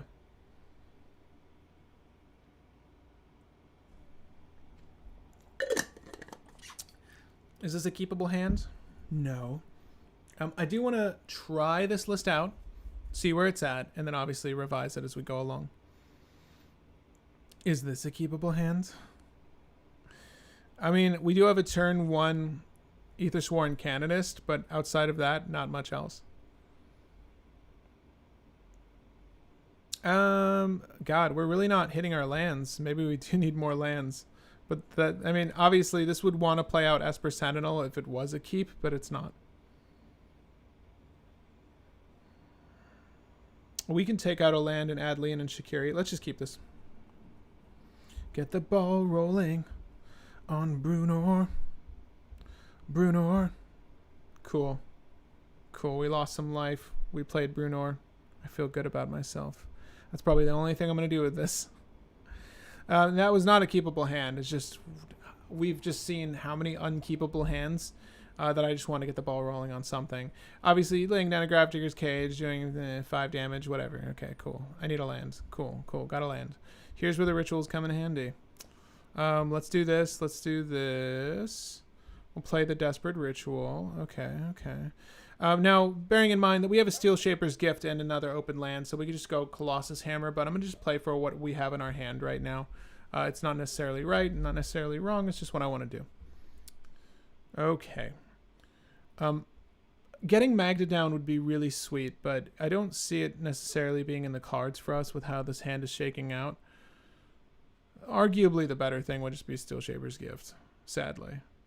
And then using the Desperate Ritual on our future turn, because we need draw, right? So Steel Shaper's Gift, personally, I'm really considering sort of Fire and Ice and or like a Mask of Memory, moreover Colossus Hammer or something that's damaging. Now, obviously, we can put down Trailblazer Boots here, and that would be okay, right? We don't necessarily need to use the Desperate Ritual, but in an ideal world, we would be able to put down Magda in the same instance, but we missed our land drop on the second turn, so... Oh, this is rough.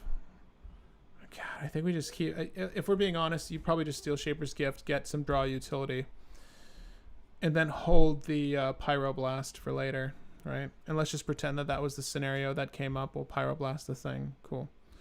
Whatever. Draw a card. Oh, my Lord. Yeah, there's no reason to Desperate Ritual here. I think we just Mask of Memory, equip it, draw a card, do quite a bit of damage. You think you draw 2, discard 1? Yeah. You know what? Just with how our lands have been going, I'm going to get rid of that Mox Diamond immediately. I'll put down the... I'll put down the Mountain, and we'll pass. We'll pretend like we have the REB in hand as well. Right? Okay. Oh, here's some more lands. Okay. Turn 5, they say. Want to get the Magda down. Probably not the lands we want to tap, if we're being honest. Okay. So our boy is now an 8/3. It's not so bad. Deals combat damage to a player, so we would need to hit a player for this. Genuinely, we're going to put on those Trailblazing Boots. Cross our fingers. Hope to God we do something with our life. We're doing +4, +1, +5. We're doing 10 damage. Getting it on someone. We've already played our land this turn, but to be perfectly honest, we really, really desperately need that land we just pulled. So we're going to keep this treasure. We need to get rid of one of these cards. Now, between the two, I still like Damping Sphere more. It kind of does more. You know, and obviously, you know, if you really calculate our next turn, the Desperate Ritual isn't quite necessary either. So we can just get rid of the Desperate Ritual and be okay with that, because we're going to have at least 6 mana with this treasure. Okay. Oop, beep, boop. And we're going to get a plateau. Let's definitely look over the deck in a second, but we're going to do this. Going to swing. Okay, I'm going to draw 2 cards. Very cool. I guess I should have technically shuffled first. Give me 1 second. Not that I hated what I saw. Make another treasure. It's fine. We'll keep the City of Traders and just drop the Windswept Heath. Okay, so... yes, and I hear you screaming we should have played a Kiri. That's okay. We'll just say that we did. Because obviously that would make the most sense. And then we would move this to Magda. And then we would draw 2 more cards. Right? Is that how that works? Whenever you attack with a player with 1 or more creatures, you draw a card. Sure, let's just say we did that. And make another treasure, because that would have made so much sense. Sequencing so important. But yeah, nothing is really affected otherwise. We just wanted to play a Kiri first, and I think that made the most sense because we're really banking on these treasures helping us here. Now, the Rest in Peace is probably the first thing I want to do here. Just shake them down with the Rest in Peace. But we can play this out slowly and do it this way, right? And do the Rest in Peace. Gravedigger's Cage, Rest in Peace. Now they've got 2 hurdles to jump over if they're trying to make their game plan succeed. And if we want to be a real dick, we might as well just lay on these treasures and do Damping Sphere. Now, you could just hold the treasures, right, and work on getting Magda's activation up, but we're not too concerned with that. I think we've seen enough of that particular game. Obviously, we were hoping that everything played out perfectly there, so that's not going to be the case every game. So we can just take another look at the test hand here. This is shit. Wow, we're really not pulling into our lands at all. Please keep Lean and Shikari. Carl, I think that there's a case for her, but I'm not certain that I really want to run her. Get Mask of Memory here. Yeah, for sure. Turn 5, I had something... turn 5, I had something like 20 damage going through. But, like, it was if there was 0 interaction, right, Chili Jimbo? Something like... That's a lot of damage, right?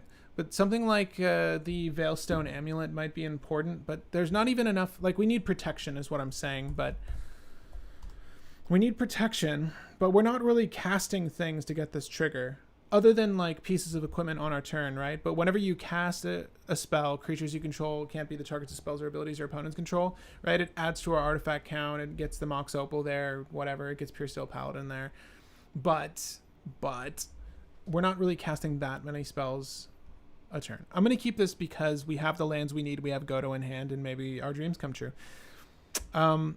Depending on the board and who's playing, this could go one of two ways. You do Prismatic Vista for a Plains and hold the Mana Crypt, or we go balls to the wall and we just put down our commander, which is kind of what I want to do. But we will get the Plains regardless. Shuffle here, and then do the Mana Crypts. Also, we don't need to tap. I don't know why I'm tapping that. We'll do this and then boop, boop, boop, boop, and put Bruenor down. Okay. Technically, I guess we could do both, right? Because we can do this. That's 4. That's 3 red, 1 white, the 2 generic. Equip him with the Trailblazer boots. Sure. Why not? Okay. Moving on. Well, you know, part of me really feels like we really try to push this Godo, right? So we really need this plateau later for the Pyroblast, right? But we also need Godo red for the Godo. So that's tricky. Like, we really want Pyroblast to protect this line of play from not working, but I guess they could also just, like, target Bruenor. It's going to be a tricky setup. But regardless, we're going to go Bruenor attack. We're doing 7 damage to someone. They love it. So happy for it. Off turn, we're going to go ahead and use Mana Crypt, Aven Mind Sensor to stop someone from tutoring. This is turn 2, so this feels pretty good. We do need a draw effect. Oh, silence. Wow. Okay, so hold up. I don't think we have the mana to make this work right now because Godo is 6. Right, so 1, 2, 3, 4, 5, 6. We really need like one more land to ship this. If we want to go balls to the wall, though, technically we have the game right here. If we could do Godo, get Helm of the Host to the battlefield, right? Let's just push it. We have 2 forms of protection in our hand, but nothing to really... We need more mana, unfortunately. So we could do this. And, like, if push comes to shove, it's fine. We have Bruenor with the Helm of the Host, and then we just have, you know, damage multiplying per Bruenors we have. So that's not really horrible. But, yeah, we're going to do this. At the beginning of your comment on your turn, create a token, except the token is not legendary. Cool. Just trying to see if this tokens stick. They do. But basically, we would want to go for that. And again, that's a turn 3 win pending interaction, which there would likely be. I mean, I don't think anyone's really expecting Bruenor to pop off in this position, but if you have 6 mana, you kind of have the win if you have Godo in hand. So that's not so bad. We can do one more game together. Pretty brutal turn 1. I've got to head out. I'll watch the rest of the stream later. Great content as always, Patrick. Thanks again for making the brew fun. Thanks. I'm glad it was fun. I'm happy enough with this. We're getting some odd hands, though, I have to say. We're getting a handful of odd hands.